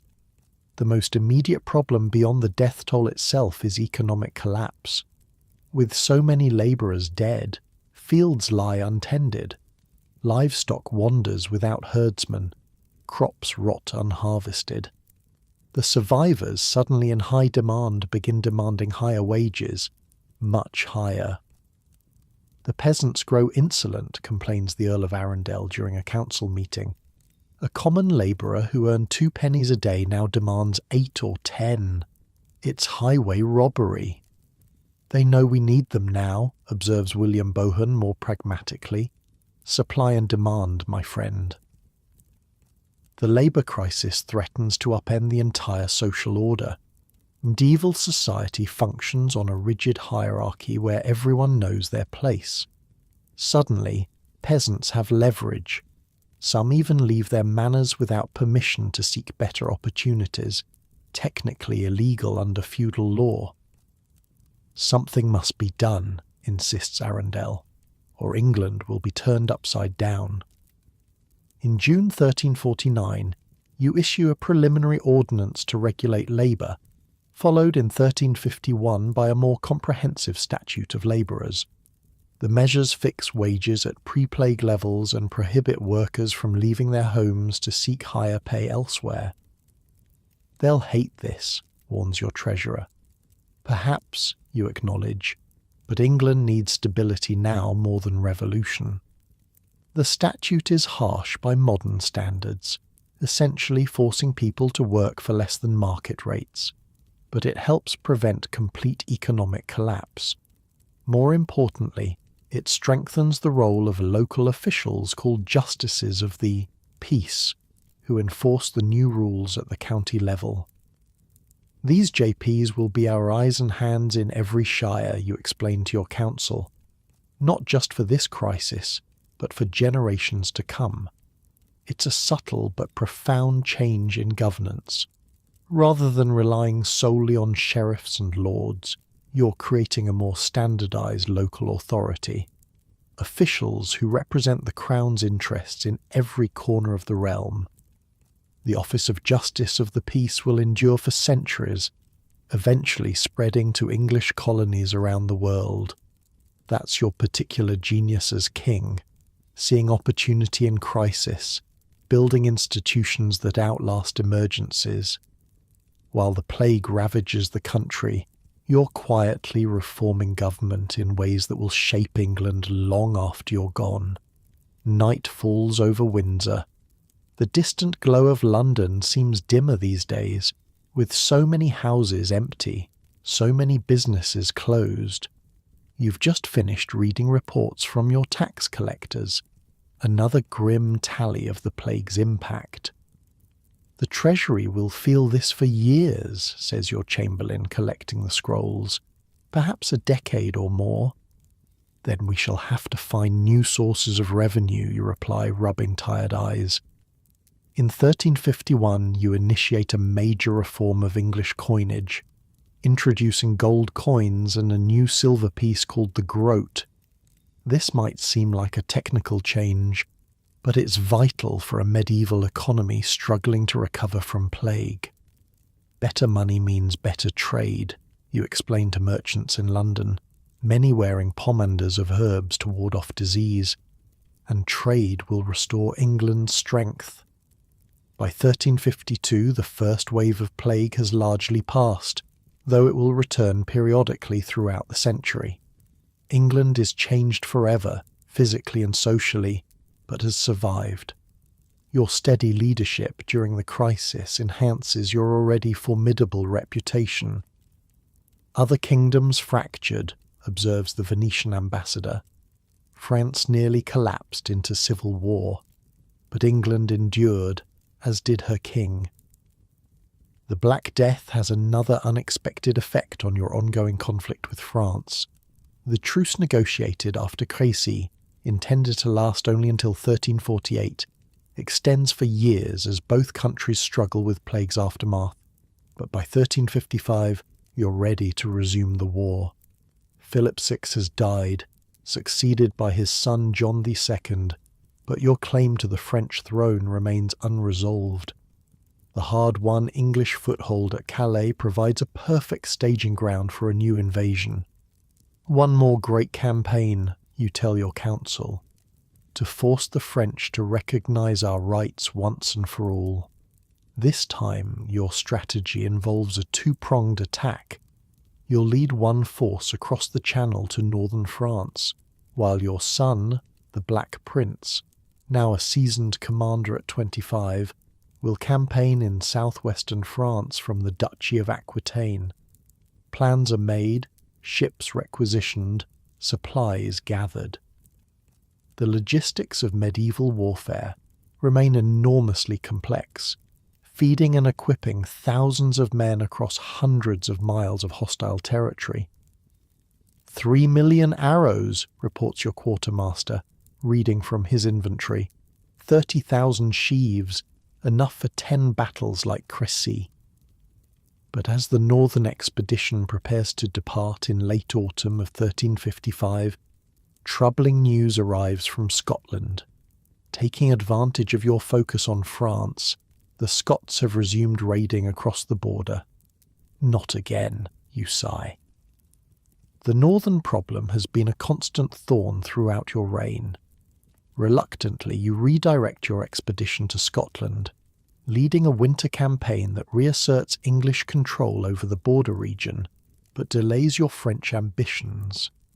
Meanwhile, your son, the Black Prince, proceeds with his mission in Aquitaine. Landing in Bordeaux in September 1355, he leads a chevauchée, one of those destructive raids, through southern France, burning and pillaging as he goes. Reports of his progress reach you in early 1356 as you return from Scotland. The Black Prince has proven himself your true heir in military matters, conducting a campaign that shocks French morale but falls short of strategic victory. He's burned towns as far east as Narbonne, reads your messenger from a dispatch, but now returns to Bordeaux for winter quarters. You nod, approving the caution. Winter campaigns are notoriously dangerous. More men often die from cold and disease than enemy action. Better to withdraw and prepare for spring. March 1356. With Scotland temporarily pacified, you resume planning your cross-channel expedition. But even kings cannot control the weather. Spring storms wreak havoc on your assembled fleet at Southampton. Ships damaged, supplies ruined, reports the Admiral, soaking wet from his inspection. We'll need at least a month to repair and restock. The delay proves critical. By the time your fleet is ready, your son has already launched his next campaign from Bordeaux, heading north into central France. The French king, John II, has decided to intercept him personally with an overwhelming force. The prince is outnumbered, warns a breathless messenger, who has ridden day and night from Portsmouth with news. The French king gathers men from all quarters to trap him. You recognize the danger immediately. Your son leads perhaps 6,000 men against John's army of over 10,000. The Black Prince is deep in enemy territory, his supply lines stretch thin, retreat difficult. We must sail immediately, you command. My son needs us. But medieval communication and transportation move at the speed of a horse or sailing ship. By the time you reach Calais in early September, events in central France have already reached their climax. Near the town of Poitiers, your son finds himself cornered by John II's larger army. Unlike at Crécy, where you chose the ground, the Black Prince has been forced to make a stand where circumstance dictated. He'll be thinking of everything you taught him, says the Earl of Warwick, trying to ease your obvious concern as you wait for news in Calais. Let us pray it was enough, you reply. For 3 days, you wait in agonizing suspense. Medieval battles could be decided in hours, but news of them might take days or weeks to travel. Every rider approaching Calais might bring word of triumph or disaster. Finally, on the evening of the 3rd day, a messenger arrives, his horse nearly dead from hard riding. Victory, he gasps before you can even ask. Complete victory at Poitiers. The French king himself is captured. The hall erupts in cheers. You remain still, processing the magnitude of this news. Not only has your son won against overwhelming odds, but he's captured the King of France, an almost unprecedented prize in medieval warfare. Tell me everything, you command when the celebration quiets. The tale unfolds like something from legend. Outnumbered and trapped, the Black Prince positioned his army behind hedges and vineyards that channeled the French advance. Once again, English longbowmen devastated the enemy ranks. When the arrows ran out, it came down to brutal hand-to-hand combat. The prince fought in the thickest press, reports the messenger. Men say he was everywhere at once, his black armour splashed with blood, rallying our troops when they faltered. The decisive moment came when a surprise flanking manoeuvre led by the Gascon captain Jean de Grailly caught the French in disarray. King John fought bravely, reportedly declaring, "If truth were known, name is valour," but was eventually surrounded and forced to surrender. "And my son?" you ask, the father briefly overriding the king. "Unharmed, your grace. He treated the French king with such courtesy that men say John wept to be defeated by so noble a prince." You close your eyes briefly, relief washing over you. When you open them, you're once again Edward the King, not Edward the Father. This changes everything, you tell your commanders. With John captured, France is ours for the taking. The strategic implications are enormous. Like David II of Scotland before him, John VI is now your prisoner. Both your northern and southern enemies are without their kings. England stands ascendant as never before. The Black Prince brings his royal captive to England in May 1357. London erupts in celebration as King John is paraded through the streets, respectfully but unmistakably as a conquered enemy. No English king since the Norman conquest has achieved such a triumph over France. "My son," you greet the prince warmly when he presents himself at Westminster. "You have brought great honour to England." "I remembered your lessons from Crécy, father," he replies, kneeling before you. "Position, patience, and the longbow. Later, in private, you embrace him properly, not as king to prince, but as father to son. I feared for you, you admit, when I heard you were trapped. I feared for myself, he confesses with a wry smile. There were moments when I thought we wouldn't see England again. Yet you prevailed, you say proudly, as I knew you would. With John II safely imprisoned in the Tower of London, later transferred to more comfortable quarters at Windsor, negotiations begin for his release. The initial demands are staggering: full recognition of your claim to the French throne, enormous territorial concessions, and a ransom of 4 million écus. They'll never agree to all this, warns your Chancellor. Of course not, you reply, but we start high and settle for what we truly want. Meanwhile, France spirals toward chaos without its king. The Dauphin, Charles, tries to govern in his father's absence but faces rebellions in Paris and the countryside. A peasant revolt known as the Jacquerie erupts in 1358, with commoners massacring nobles they blame for military failures and high taxes. France tears itself apart, observes Queen Philippa as you read reports together one evening, while England stands united. For now, you caution, but we must be vigilant. What happens there could happen here if we're not careful. The years of John's captivity become a complex diplomatic dance. You balance maximizing advantage against the practical reality that a completely destroyed France would benefit no one, certainly not your claim to rule it. Finally, in 1360, a preliminary agreement is reached.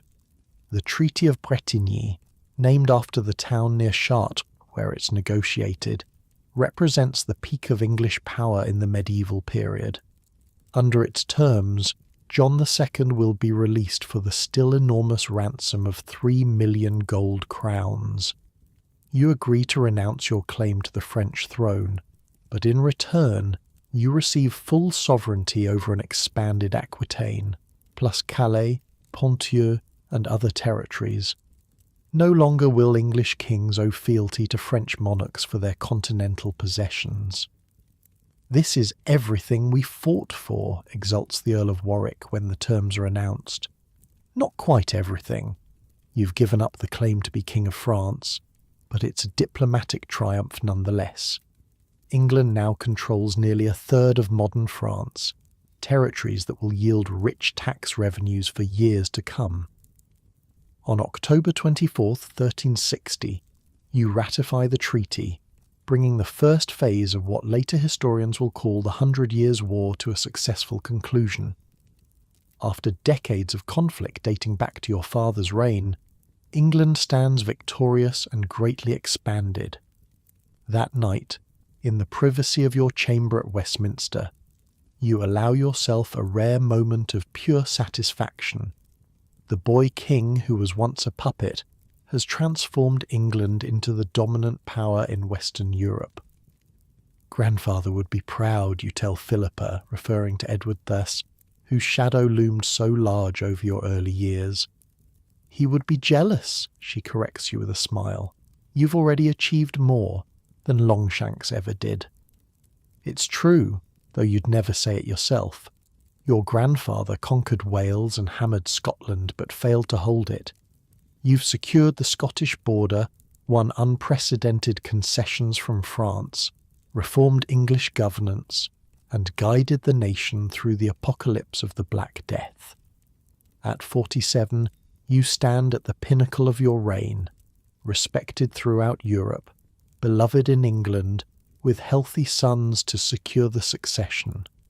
The Black Prince has proven himself worthy to follow you. Your other sons, Lionel of Antwerp, John of Gaunt, and Edmund of Langley, hold important positions in government and military affairs. For the first time in decades, you can afford to think beyond crisis and war to legacy. What kind of England will you leave when your time comes?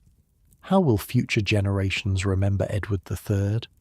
The next decade, the 1360s, will be the most peaceful of your long reign, a time to consolidate gains, reform administration, patronize arts and architecture.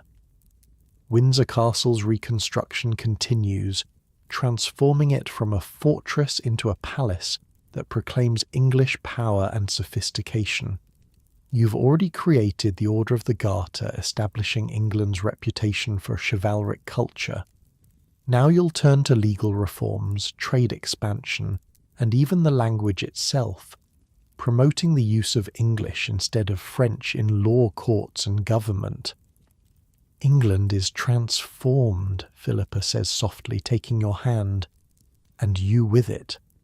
From puppet to warrior to statesman, the evolution seems complete, yet challenges still lie ahead. The Treaty of Bretigny will face implementation problems. France will eventually recover and seek revenge. The plague will return periodically. But for now, in the autumn of 1360, you've earned this moment of triumph. The England you rule is stronger, more centralized, and more confident than the fractured kingdom you inherited.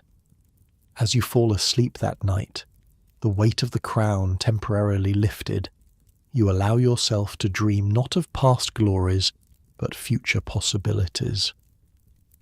The second half of your reign stretches before you, less dramatic perhaps than the first, but no less consequential for the nation you've spent a lifetime shaping.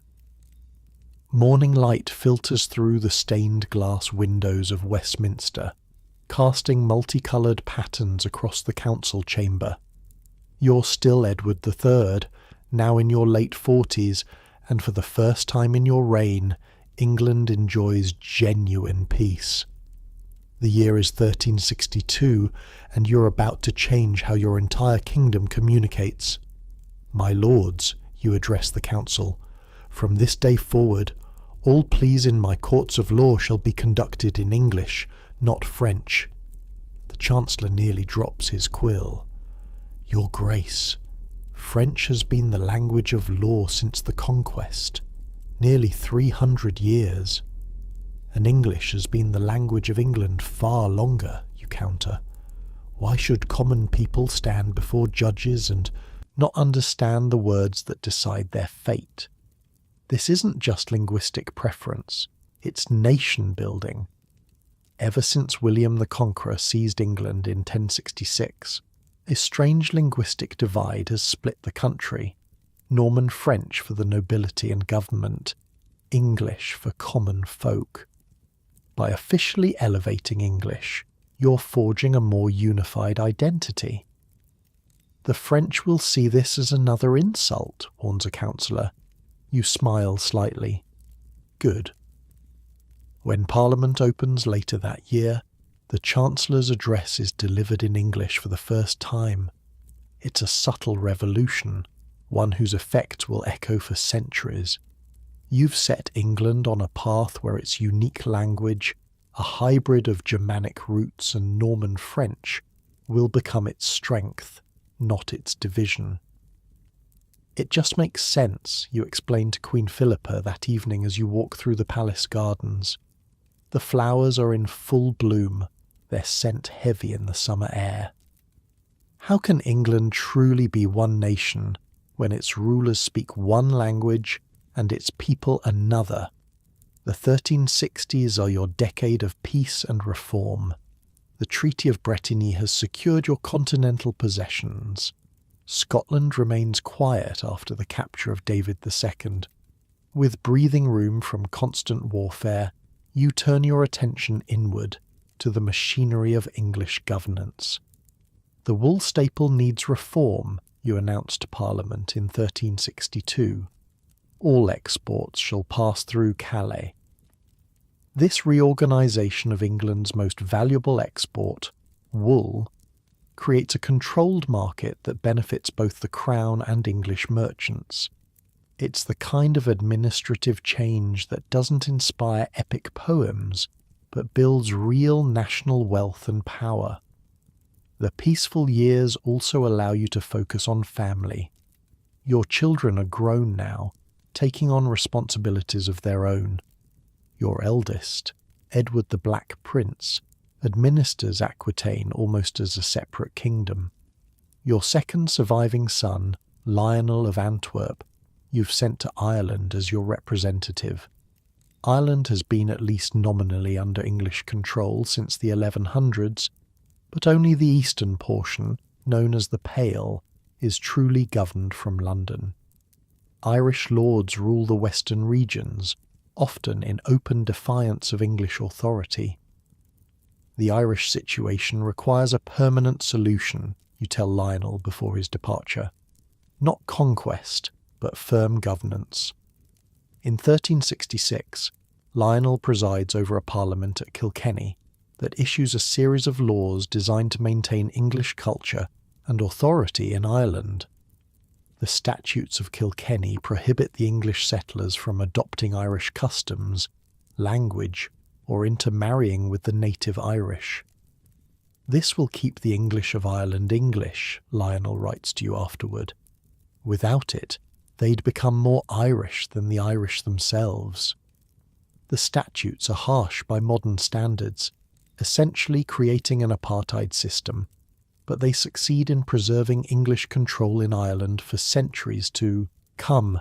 It's another example of your gift for institution building, for creating systems that outlast your direct rule. But not all is peaceful governance and family affairs. In 1362, your beloved Queen Philippa falls ill.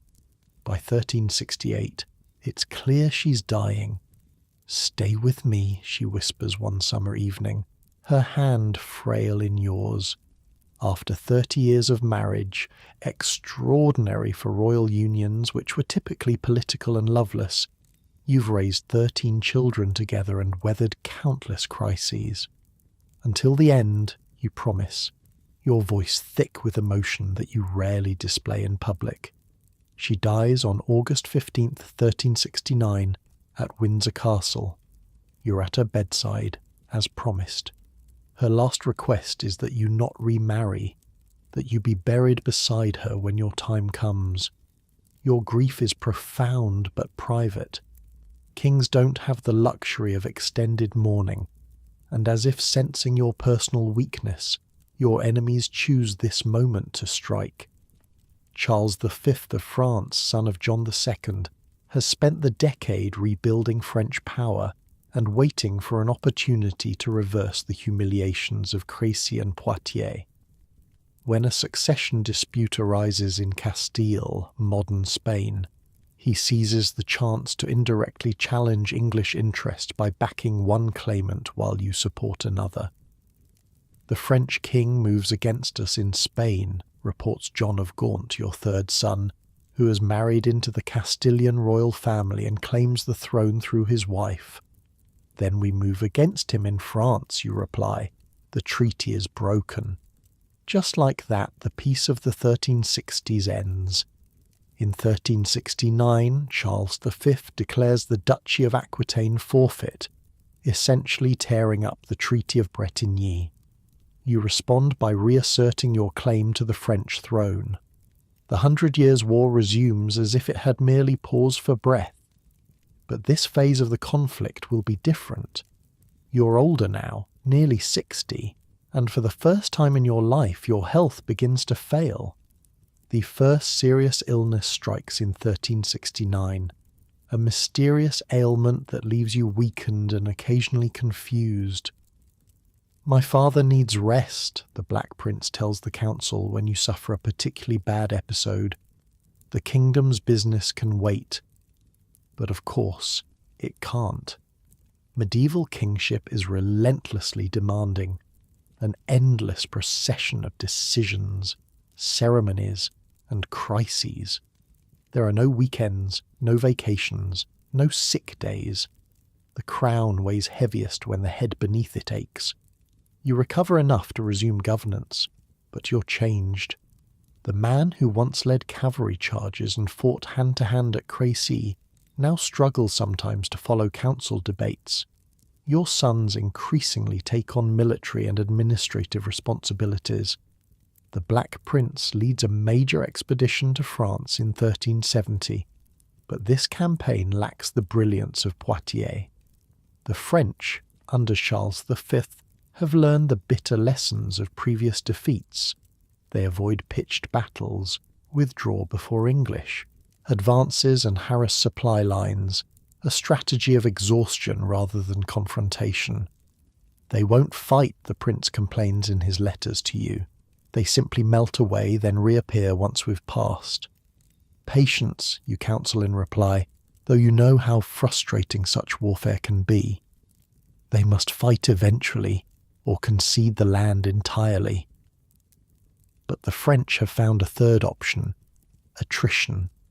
They are content to let English armies march through empty countryside, capturing towns that are quickly retaken once the main force moves on. It's a grueling, inconclusive form of war that drains the treasury and exhausts the troops. By 1371, the situation has deteriorated further. Your son, the Black Prince, falls seriously ill with dysentery during his campaign. Like many medieval commanders, disease proves a more dangerous enemy than any French knight.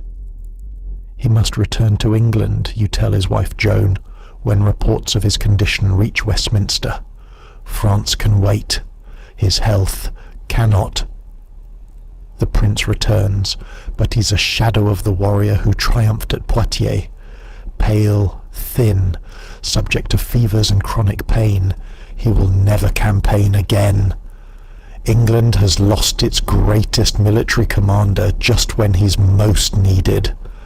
As your own health continues to decline, and your heirs fails even more dramatically, your third son, John of Gaunt, Duke of Lancaster, increasingly steps into the breach. Tall, capable and ambitious, John becomes the de facto ruler of England during your periodic illnesses. Lancaster runs the kingdom while the king dreams of past glories, a courtier is heard to remark. Not quite quietly enough. He's banished from court immediately, but the damage is done. Whispers spread. Edward the Great is becoming Edward the Feeble. Such whispers wound your pride, but there's enough truth in them to sting. You're increasingly disconnected from daily governance, your legendary mental sharpness dulled by age and infirmity. Episodes of confusion become more frequent. There are days when you struggle to recognize familiar faces. Father, John of Gaunt says gently during one such episode, "It's me, John, your son." You blink, clarity slowly returning. "Of course, John, forgive me." The mind wanders sometimes. "There is nothing to forgive," he replies, but you see the concern in his eyes. The war in France continues to go poorly. By 1373, John of Gaunt leads a great chevauchée from Calais through eastern France to Bordeaux, a march of over 500 miles through enemy territory. It's an epic feat of logistics and endurance, but strategically almost meaningless. The French shadow the English army but refuse decisive battle, and the raid leaves no permanent gains. "We killed their peasants and burned their farms," John reports upon his return, "but we're no closer to victory." The truth, though few dare speak it openly, is that England is losing the war your brilliant generalship once dominated. The French have adapted. The element of surprise is gone. The longbow is still lethal, but useless if the enemy won't stand and fight. By 1375, financial strain and military stalemate force England to the negotiating table. The Treaty of Bruges establishes a truce, but it's nothing like the triumphant Treaty of Bretigny. This is a pause, not a victory, a tacit admission that England can no longer impose its will on France. The treaty is deeply unpopular at home, seen as surrender of hard-won gains. Parliament, which you've empowered throughout your reign by consulting it regularly for taxation, begins to show teeth, criticising your councillors and demanding reforms. This domestic discontent culminates in the so-called Good Parliament of 1376, an assembly determined to address grievances about taxation, corruption, and the declining war effort. It's an institution you've strengthened, turning against policies conducted in your name, though increasingly without your direct involvement. They act as if the king were already dead, complains one of your few remaining original councillors. Perhaps, John of Gaunt replies coolly, because he is often absent even when present. It's a harsh assessment, but not entirely wrong. Your periods of lucidity grow shorter, the episodes of confusion more frequent. Modern doctors might diagnose a series of small strokes, each taking another piece of the formidable mind that outmanoeuvred Mortimer, won at Crecy, and reformed English governance.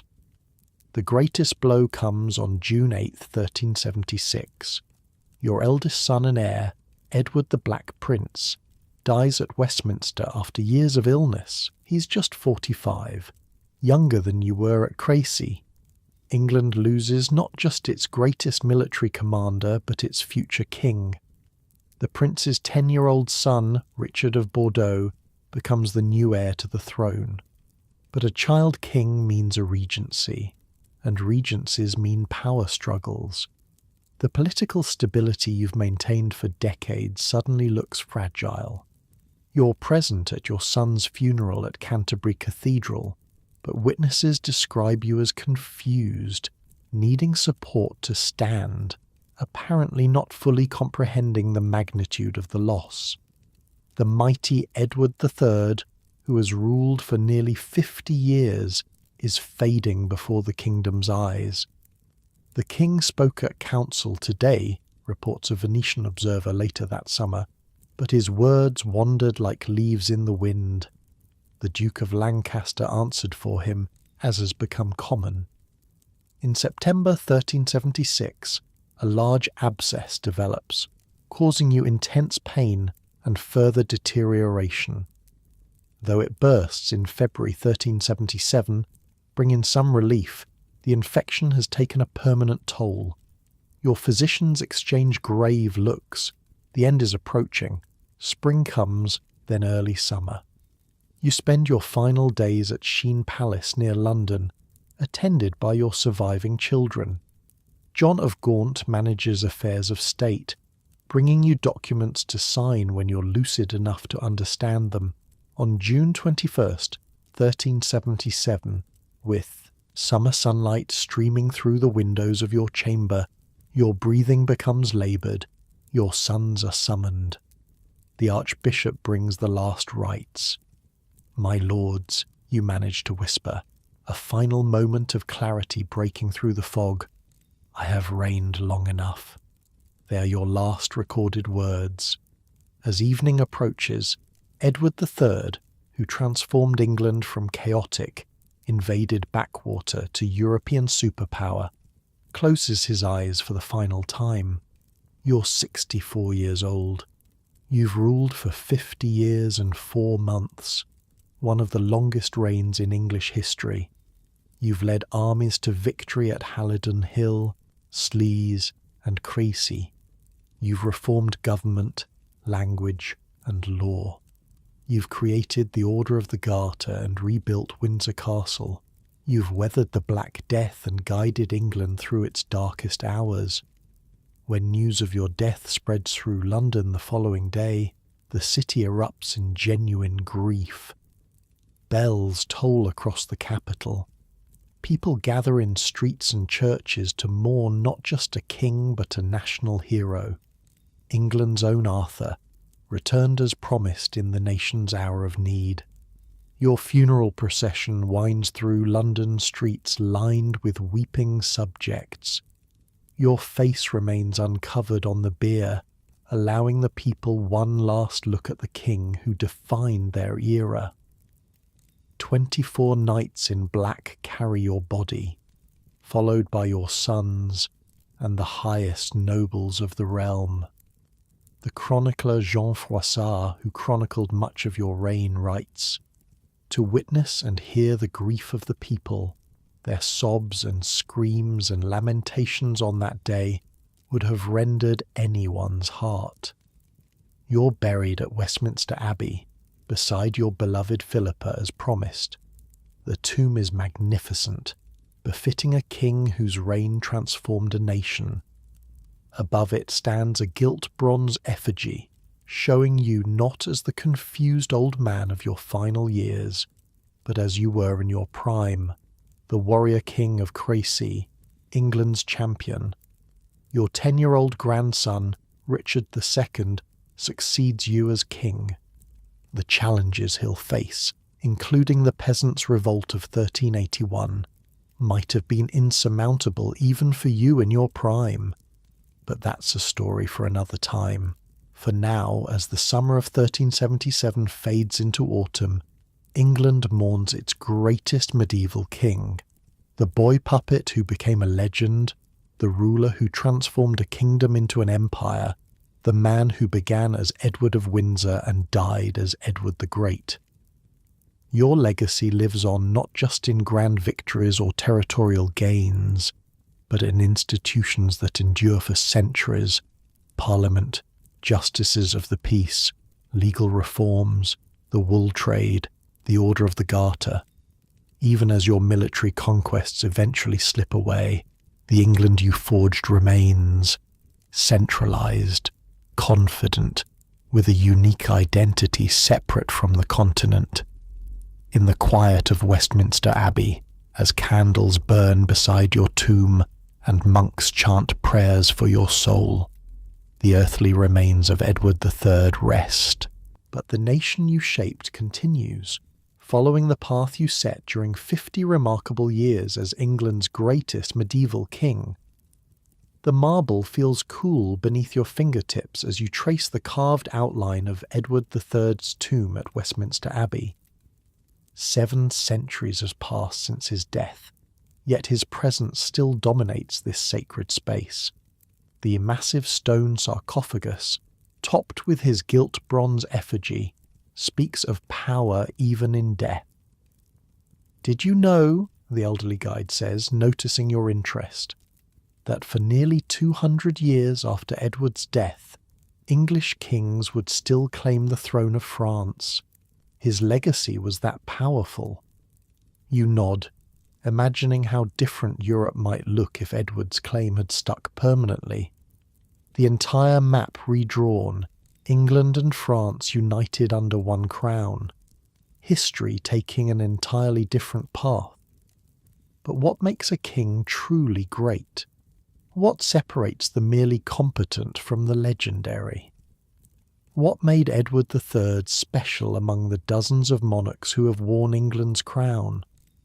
The answers lie not just in battles won or territories conquered, but in institutions built, reforms enacted, and cultural shifts that outlast any single reign. Edward's greatness wasn't just what he did, but what he built that endured long after him. Take the English longbow, that simple weapon of yew wood that devastated the French at Crécy and Poitiers.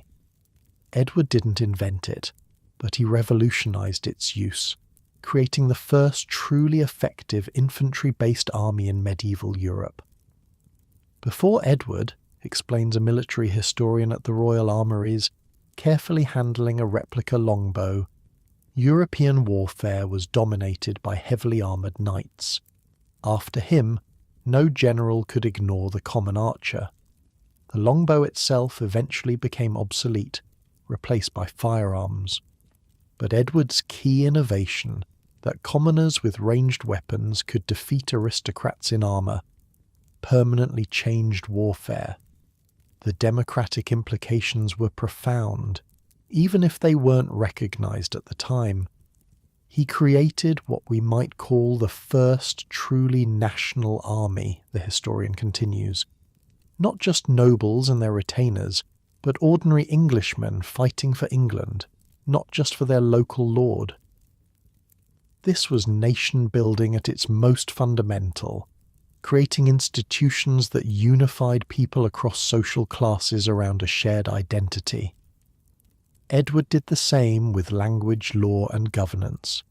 By promoting English over French in the courts, he gave common people access to justice in their own tongue for the first time since the Norman conquest. By establishing the justice of the peace system, he created local governance that represented the crown's authority in every corner of the realm. Edward understood something crucial, says a professor of medieval history at Oxford, seated in his book-lined office, that kingdoms are built from the ground up, not just imposed from above. His creation of the Order of the Garter in 1348 seems, at first glance, to contradict this, an exclusive knightly brotherhood limited to the king and 25 companions. But it served a vital political purpose, binding the highest nobles directly to the crown through personal loyalty and shared chivalric ideals. It was psychology as much as ceremony, the professor explains. Edward gave the nobility something they craved: exclusivity, prestige, proximity to the king, while ensuring their loyalty to him personally. The order endures to this day as Britain's highest chivalric order. Its motto, Honi soit qui mal y pense, shame on him who thinks evil of it, still adorns royal insignia and state documents. Walking through Windsor Castle, you can still see the chapel where the original Knights of the Garter gathered. Hard to believe, a tour guide tells visitors, but those wooden stalls with the brass nameplates, they're the direct descendants of Edward III's original seats for his knights, nearly 700 years of continuous tradition. Few monarchs in history have created institutions with such longevity, but Edward's greatest legacy may have been something less tangible: his role in forging a distinctly English identity separate from continental Europe. Before Edward, England's nobility was essentially Franco-Norman, speaking French, owning lands in France, considering themselves part of a cross-channel aristocracy. After him, they were undeniably English, even as they maintained French connections. The 100 Years' War forced people to choose sides, explains a curator at the British Museum, showing a case of 14th century artefacts. You couldn't be both English and French anymore. Edward didn't just fight for territory, he fought for the idea of England as something distinct. This emerging national identity expressed itself in countless ways: language, law, customs, even clothing. By the end of Edward's reign, English literature was flourishing with writers like Geoffrey Chaucer, whose Canterbury Tales captured a distinctly English society in the vernacular language. Without Edward's promotion of English in government, would Chaucer have written in English rather than French, asks a literary scholar. Maybe eventually, but Edward accelerated the process dramatically. Even Parliament, though it existed before Edward, gained new importance during his reign. His constant need for money to finance wars meant frequent parliaments, where representatives had to approve new taxes. Each meeting strengthened the institution's role. He probably didn't intend to create parliamentary democracy, chuckles a constitutional historian, but by regularly consulting Parliament for funding, he established the principle that the king needed consent for taxation. That becomes extremely important later. Not that Edward was some enlightened democrat, far from it. He was a medieval king who believed absolutely in his divine right to rule, but his pragmatism led him to build systems that eventually evolved into more democratic institutions. The fascinating thing about Edward, observes a psychologist specializing in leadership, is how he transformed himself at each stage of his life. From powerless puppet king to warrior to nation builder to elder statesman, that's extraordinarily rare. This capacity for reinvention helped Edward overcome setbacks that might have destroyed lesser rulers. When Scotland seemed lost after the disaster of Bannockburn during his father's reign, Edward regrouped and reasserted English control. When the Black Death killed a third of his subjects, he stabilised the economy with the Statute of Labourers. He was adaptable in a way medieval rulers rarely were, says a biographer who has spent decades studying Edward's life. He could admit when tactics weren't working and try something new, a surprisingly modern trait. Yet for all his achievements, Edward's reputation has fluctuated wildly across the centuries. In the Victorian era, historians questioned whether his reign was truly successful, imposing their 19th century moral values on a 14th century king. The Victorians couldn't separate warfare from morality, explains a historian of historiography. They saw Edward's French wars as wasteful and pointless because they didn't result in permanent conquest. They missed the nation building that happened as a result. More recent historians like Ian Mortimer and William Ormrod have restored Edward's reputation, evaluating him on his own terms rather than anachronistic standards. The modern consensus views him as one of England's most consequential monarchs, perhaps the most successful of the medieval period. If you're looking for comparisons, suggests the Oxford professor, think of Augustus in Rome, another ruler who found his realm in chaos and left it stable and institutionally sound, or Charlemagne, who built systems that long outlasted his personal rule. What about other English kings? How does Edward measure up against figures like Henry V, Elizabeth, or Victoria? Henry V was more spectacular in battle but died young without consolidating his gains, says a specialist in royal history. Elizabeth III was arguably more culturally significant but inherited institutions Edward helped create. Victoria presided over an empire that stemmed partly from the nation Edward built. Even his grandfather, Edward thus Longshanks, while formidable, lacks the complete package of military, administrative and cultural achievements that Edward III assembled. The case for Edward III as England's greatest medieval king is strong, concludes the biographer. 50 years of mostly successful rule, innovative warfare, institutional development, cultural patronage, and remarkable adaptability. Who else checks all those boxes? Of course, medieval kingship came with moral compromises unacceptable to modern sensibilities. Edward's military campaigns included what we would now call war crimes, deliberate targeting of civilian populations through chevauchées that destroyed crops and livelihoods. The Statute of Labourers essentially forced people to work for artificially low wages. You can't apply modern ethics to medieval actions, warns the Oxford professor. Edward lived in a world where might made right, where kings were believed to rule by divine appointment, where the common people were viewed as resources rather than citizens.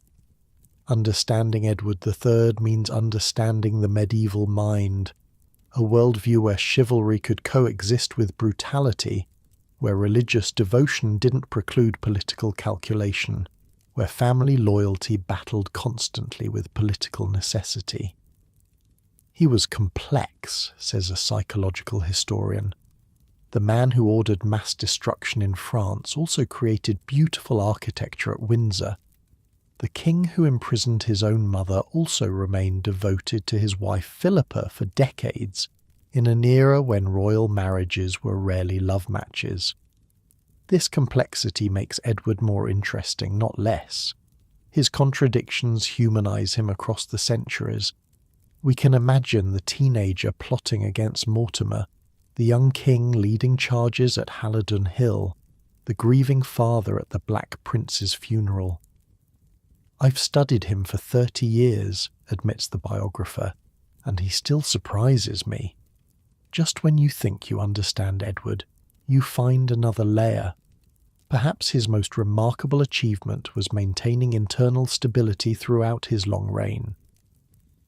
Between 1330, when he seized power from Mortimer, and his death in 1377, England experienced no major rebellions or civil wars, extraordinary for medieval Europe. Compare that to France during the same period, suggests a comparative historian.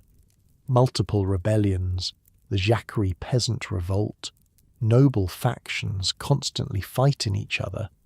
Or look at Edward's successor, Richard II, who faced the peasants' revolt just 4 years after Edward's death. This stability didn't happen by accident. Edward balanced competing interests, kept powerful nobles invested in his projects, and maintained his personal authority without becoming tyrannical. He understood the art of medieval kingship better than almost any contemporary ruler. He knew when to be harsh and when to show mercy, explains the biographer, when to lead from the front at Crécy and when to delegate to the Black Prince at Poitiers, when to demand Parliament's support and when to compromise. Even his handling of succession, so often a flashpoint in medieval kingdoms, showed foresight. His sons were given important responsibilities and territories, but kept loyal to the crown. The Black Prince was being groomed for kingship long before Edward's death. The tragedy, says the royal historian, is that the Black Prince died before his father. Edward's careful succession planning collapsed with his son's death. The king's final decline, those confusing years of stroke-induced mental deterioration, cast a shadow over the end of his reign. But they don't diminish his achievements during the preceding decades. Think of it this way, suggests the psychologist. Even the greatest athletes eventually lose a step. The greatest minds eventually slow down. Why would kings be different? Judge Edward by his prime, not his twilight. Walking through the Tower of London, you can still see evidence of Edward's impact. Additions he made to the fortress, places where he held prisoners like John the Hen of France, weapons similar to those his armies carried. The tower's yeoman warders, beefeaters, still wear uniforms that evolved from 14th century designs. Edward is everywhere once you know what to look for, says a yeoman warder, resplendent in his scarlet and gold uniform. The heraldry, the badges, the institutions, they all have his fingerprints on them. At Windsor Castle, his presence is even more palpable. The Round Tower, much of St. George's Chapel, the layout of the upper ward, all reflect Edward's vision. He transformed Windsor from a functional fortress into a statement of royal power and sophistication. He spent the equivalent of about $50 million in today's money on Windsor, a guide explains to astonished tourists. That's how important architecture was to his vision of kingship. In London's streets, look up at pub signs bearing names like the Garter or the Golden Lion, echoes of Edward's heraldry and institutions. Visit the courts of justice and remember Edward's promotion of English law.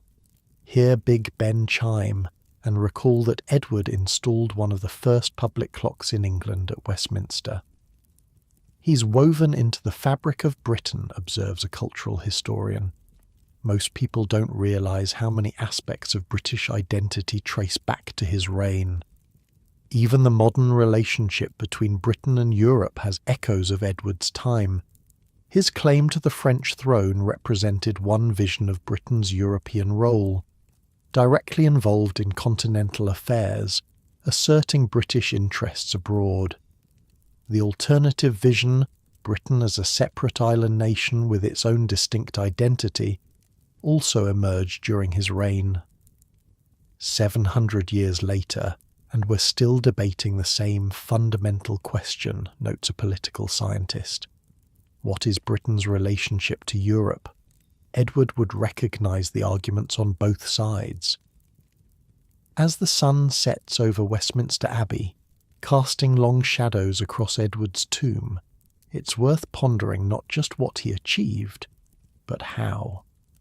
In an age of absolute monarchy, how did one man leave such an indelible mark?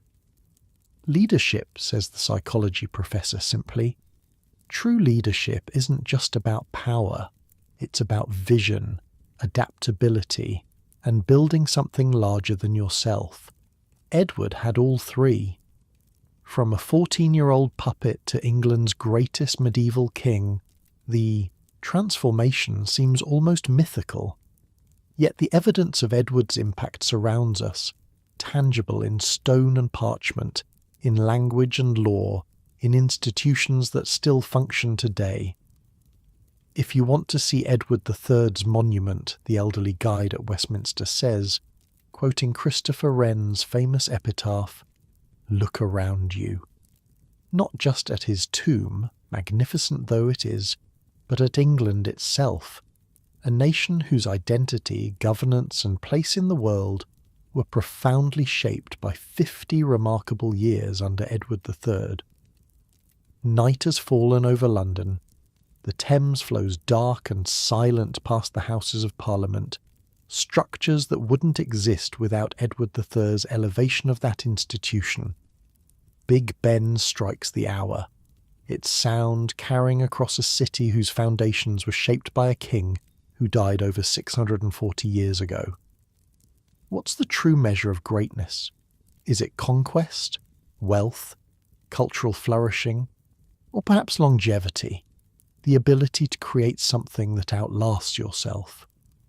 By any measure, Edward III's impact on England was profound, but to truly understand his significance, we need to place him in the context of those who came before and after.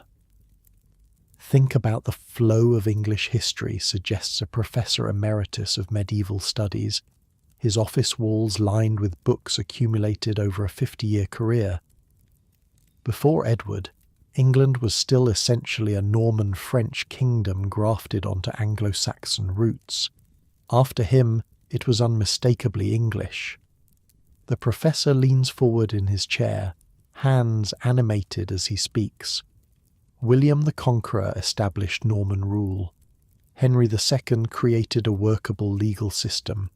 Edward Thunter Longshanks reformed administration, but Edward III, he forged a national identity. This transformation wasn't just cultural but institutional. Under Edward, Parliament evolved from an occasional gathering into a regular feature of governance. The courts began using English rather than French. The wool trade was systematised through the Calais staple, creating economic foundations that would power England for centuries. Modern nations need three things, the professor continues: a shared identity, functional institutions, and economic strength. Edward built all three. That's why I consider him England's greatest medieval king. But not everyone agrees with this assessment. Walking through the British Museum's medieval gallery, a different historian offers an alternative perspective. Edward was certainly consequential, she acknowledges, gesturing toward a display of 14th century artefacts. But we shouldn't romanticize him. The 100 Years' War was catastrophically expensive. His claim to the French throne was legally dubious, and his military innovations led to unimaginable suffering. She pauses before a replica of an English longbow. This weapon revolutionized warfare, yes, but remember what it was used for: killing French peasant conscripts by the thousands. We call it chivalry and glory now. They called it terror then. This tension between admiration for Edward's achievements and recognition of their human cost defines modern scholarship on his reign. Unlike Victorian historians who simply condemned medieval warfare as barbaric, or earlier chroniclers who celebrated it uncritically, today's approach acknowledges the complexity. Edward was a man of his time, observes a military historian at Sandhurst. Judging him by modern ethical standards makes no more sense than criticising him for not using gunpowder effectively. The technology wasn't there. Neither was the moral framework we take for granted. What's undeniable is Edward's excellence within the parameters of medieval kingship. He excelled at what his era valued: martial prowess, strategic thinking, maintenance of noble loyalty, and effective governance. By the standards of the 14th century, he was the complete package. Compare him to his contemporaries, suggests the Sandhurst historian. While Edward was winning at Crecy, Philip VI was fleeing the battlefield. While Edward was building Windsor Castle, European monarchs were bankrupting their treasuries on vanity projects. While Edward's sons were leading armies, the French succession was in constant crisis. This comparison extends beyond his own time. Few English monarchs can match Edward's combination of military success, institutional development, and cultural patronage. Henry V won brilliantly at Agincourt but died young. Elizabeth Thurn presided over a cultural golden age but avoided direct military leadership. Victoria reigned even longer, but as a constitutional monarch with limited direct power. The closest comparison might be Alfred the Great, muses a specialist in Anglo-Saxon England.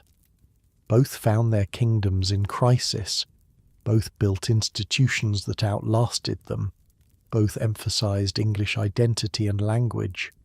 But Alfred worked on a much smaller canvas, just Wessex initially, not a nascent empire. As for Edward's imperial ambitions, his claim to France, his interventions in Scotland and Ireland, they point toward England's future as a global power. Though his continental possessions eventually slipped away, he established the idea that English interests extended beyond the island's shores.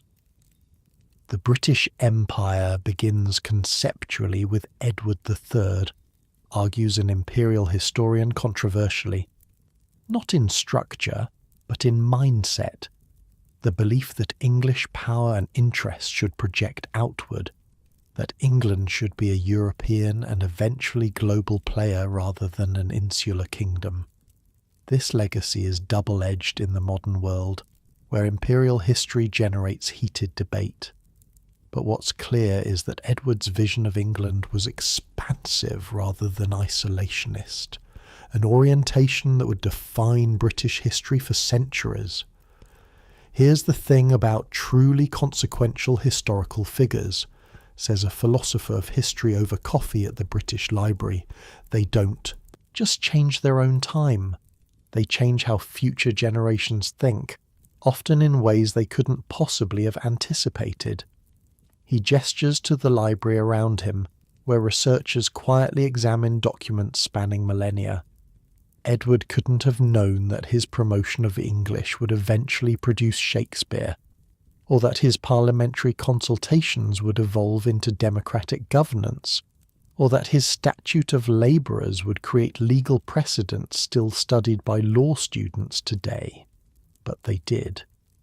This ripple effect, the long tail of historical influence, is what separates merely successful rulers from transformative ones. Edward III falls decidedly in the latter category, having shaped English development in ways that continue to resonate. Walk into any courtroom in England, notes a legal historian. The proceedings are in English because Edward III declared they should be. That's not just a procedural detail. It means justice is conducted in the language people actually speak, a fundamental principle of accessibility that began with his reforms. Similar examples abound in governance, military structure, education, and culture. When the modern British monarch invests a new Knight of the Garter, they're participating in a ceremony essentially unchanged since Edward founded the order nearly 700 years ago. When Parliament votes on taxation, they're following a constitutional principle Edward III helped establish. Institutions are the connective tissue of history, says a political scientist specializing in state formation.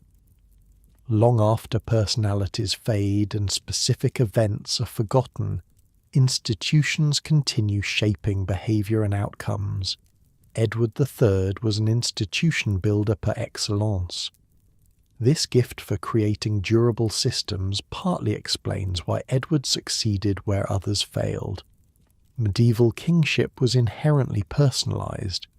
Power concentrated in an individual whose death often triggered crisis. By embedding his authority in institutions, Edward created stability that outlasted his personal rule. It's the difference between sandcastles and cathedrals, observes an architectural historian appropriately. Most medieval kings built impressive structures that washed away with the next tide of history. Edward built foundations deep enough to support centuries of additional construction. Even Edward's famous grandeur, the elaborate ceremonies, the magnificent tournaments, the splendour of his court, served institutional purposes. They weren't mere vanity, but tools for binding the nobility to the crown through shared rituals and values. Medieval power wasn't just about force, explains a cultural anthropologist. It was about creating frameworks of meaning that legitimized authority. Edward understood this instinctively. His pageantry wasn't separate from his governance. It was governance through spectacle. Perhaps most remarkably, Edward achieved his transformations despite multiple catastrophes that would have broken lesser rulers. The Black Death killed a third of his subjects, an almost unimaginable demographic collapse.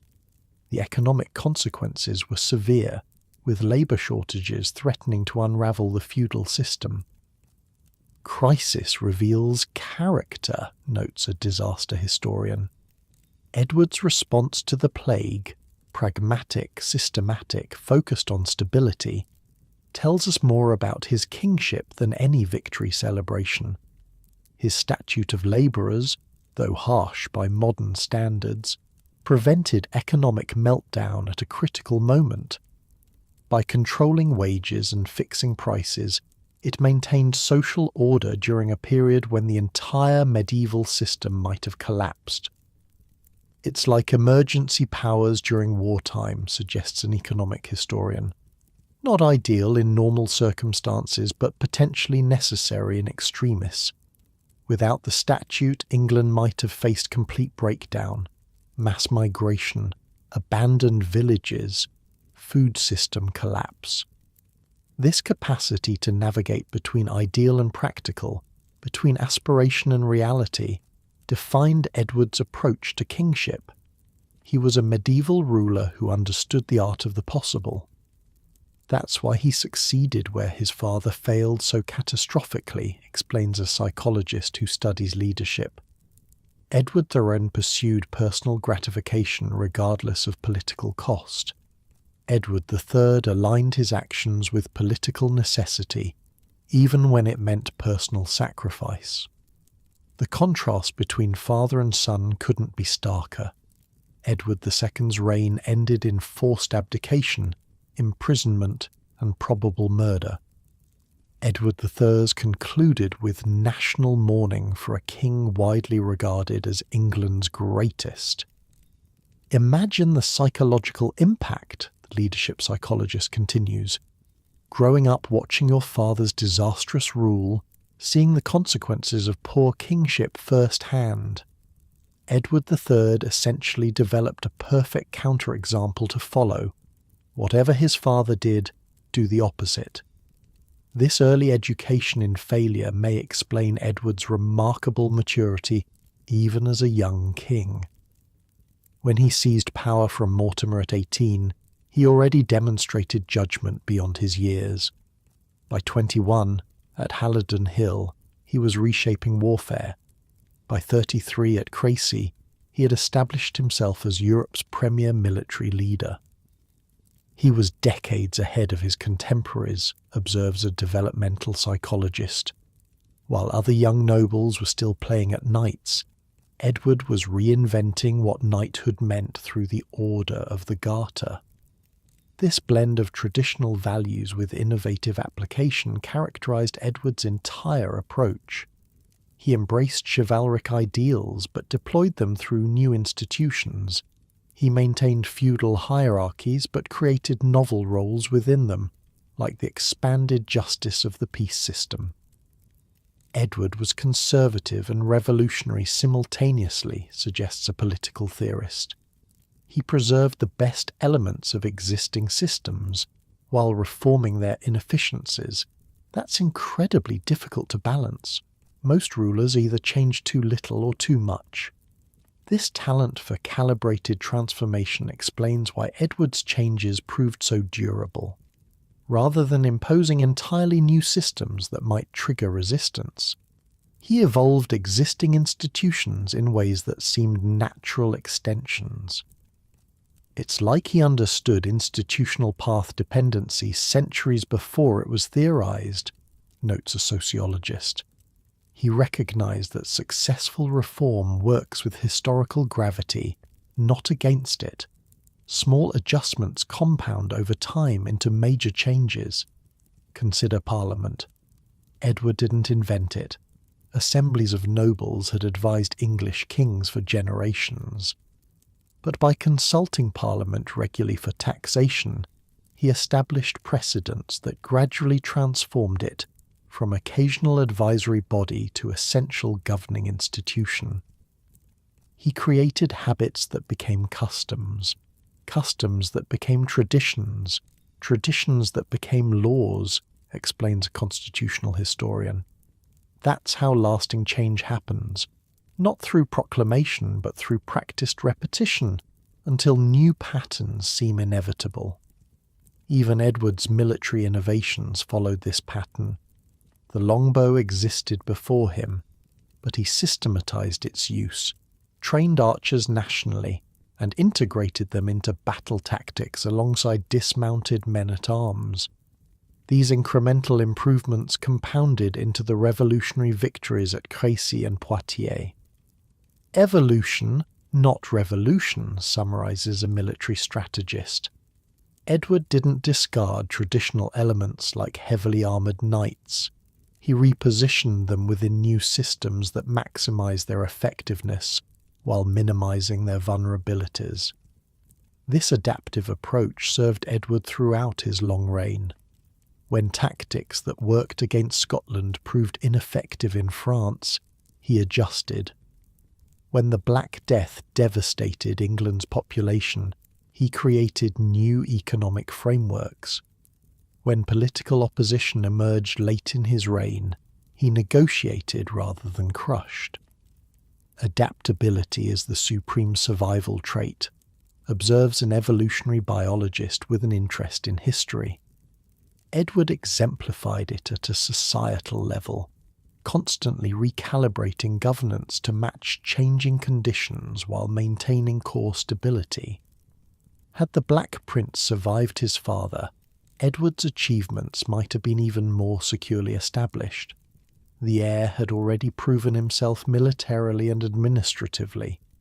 Instead, Edward's grandson Richard II inherited at age 10, leading to precisely the kind of regency crisis Edward himself had experienced.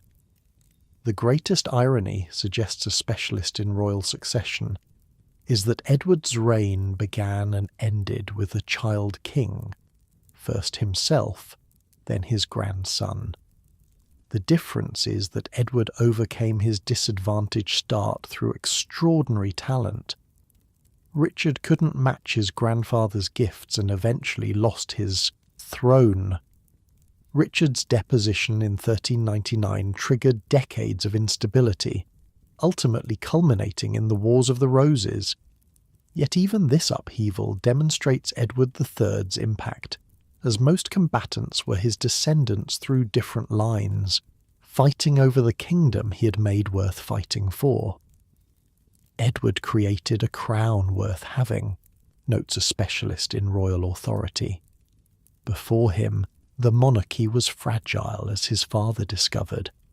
After him, it was the supreme prize in English politics. with powers and prestige Edward had painstakingly constructed. As night deepens over London, the city Edward knew gradually reveals itself beneath the modern metropolis. The towers' ancient stones, the bends in the Thames, the street patterns established when Edward walked these paths. London has grown exponentially since Edward's time, from perhaps 50,000 inhabitants to nearly 9 million. Yet his fingerprints remain visible in the capital's geography, institutions, and identity. The City of London still operates under governance structures dating to his reign. Westminster remains the seat of Parliament as it was under Edward. Cities have memories longer than people, muses an urban historian, watching night traffic flow past medieval walls. They encode decisions made centuries ago into daily patterns their inhabitants rarely notice. Edward shaped London's DNA. This physical persistence mirrors Edward's institutional legacy. Just as his urban planning decisions still influence modern London's layout, his governance innovations continue structuring British political life.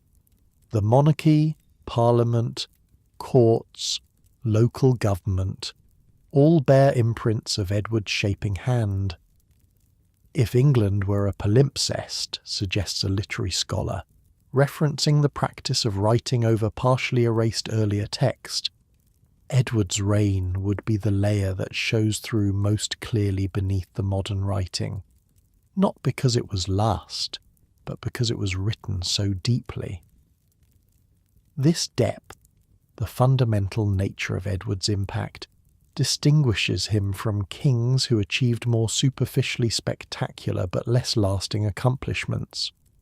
Henry VIII broke with Rome dramatically, but Edward's more subtle language reforms arguably shaped English identity more permanently. William the Conqueror seized England in a single campaign, but Edward's generations-long nation-building created what we recognise as England today. The truly great historical figures, observes a philosopher of history, don't just change events, they change the frame through which future generations view events. Edward III didn't just rule England, he helped define what England is. As you lie in bed tonight, in a world unimaginably different from Edward's medieval realm, countless threads still connect you to his time. If you speak English, you're using a language he elevated from common speech to official status. If you live in a common law country, your legal system builds on foundations he strengthened. If you believe national identity transcends class divisions, you're embracing a concept he helped pioneer. The beauty of history lies in these connections, the recognition that we're part of something larger than our individual lives. Edward III couldn't have imagined our world any more than we can truly comprehend his, yet the bridge between them stands firm, built from institutions, language, and identity he helped forge.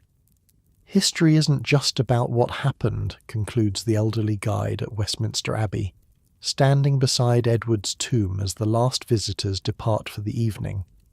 It's about what continues to happen because of what happened. Edward III continues to happen.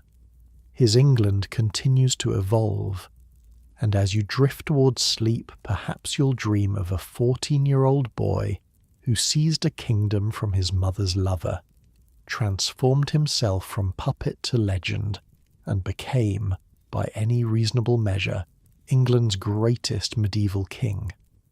Rest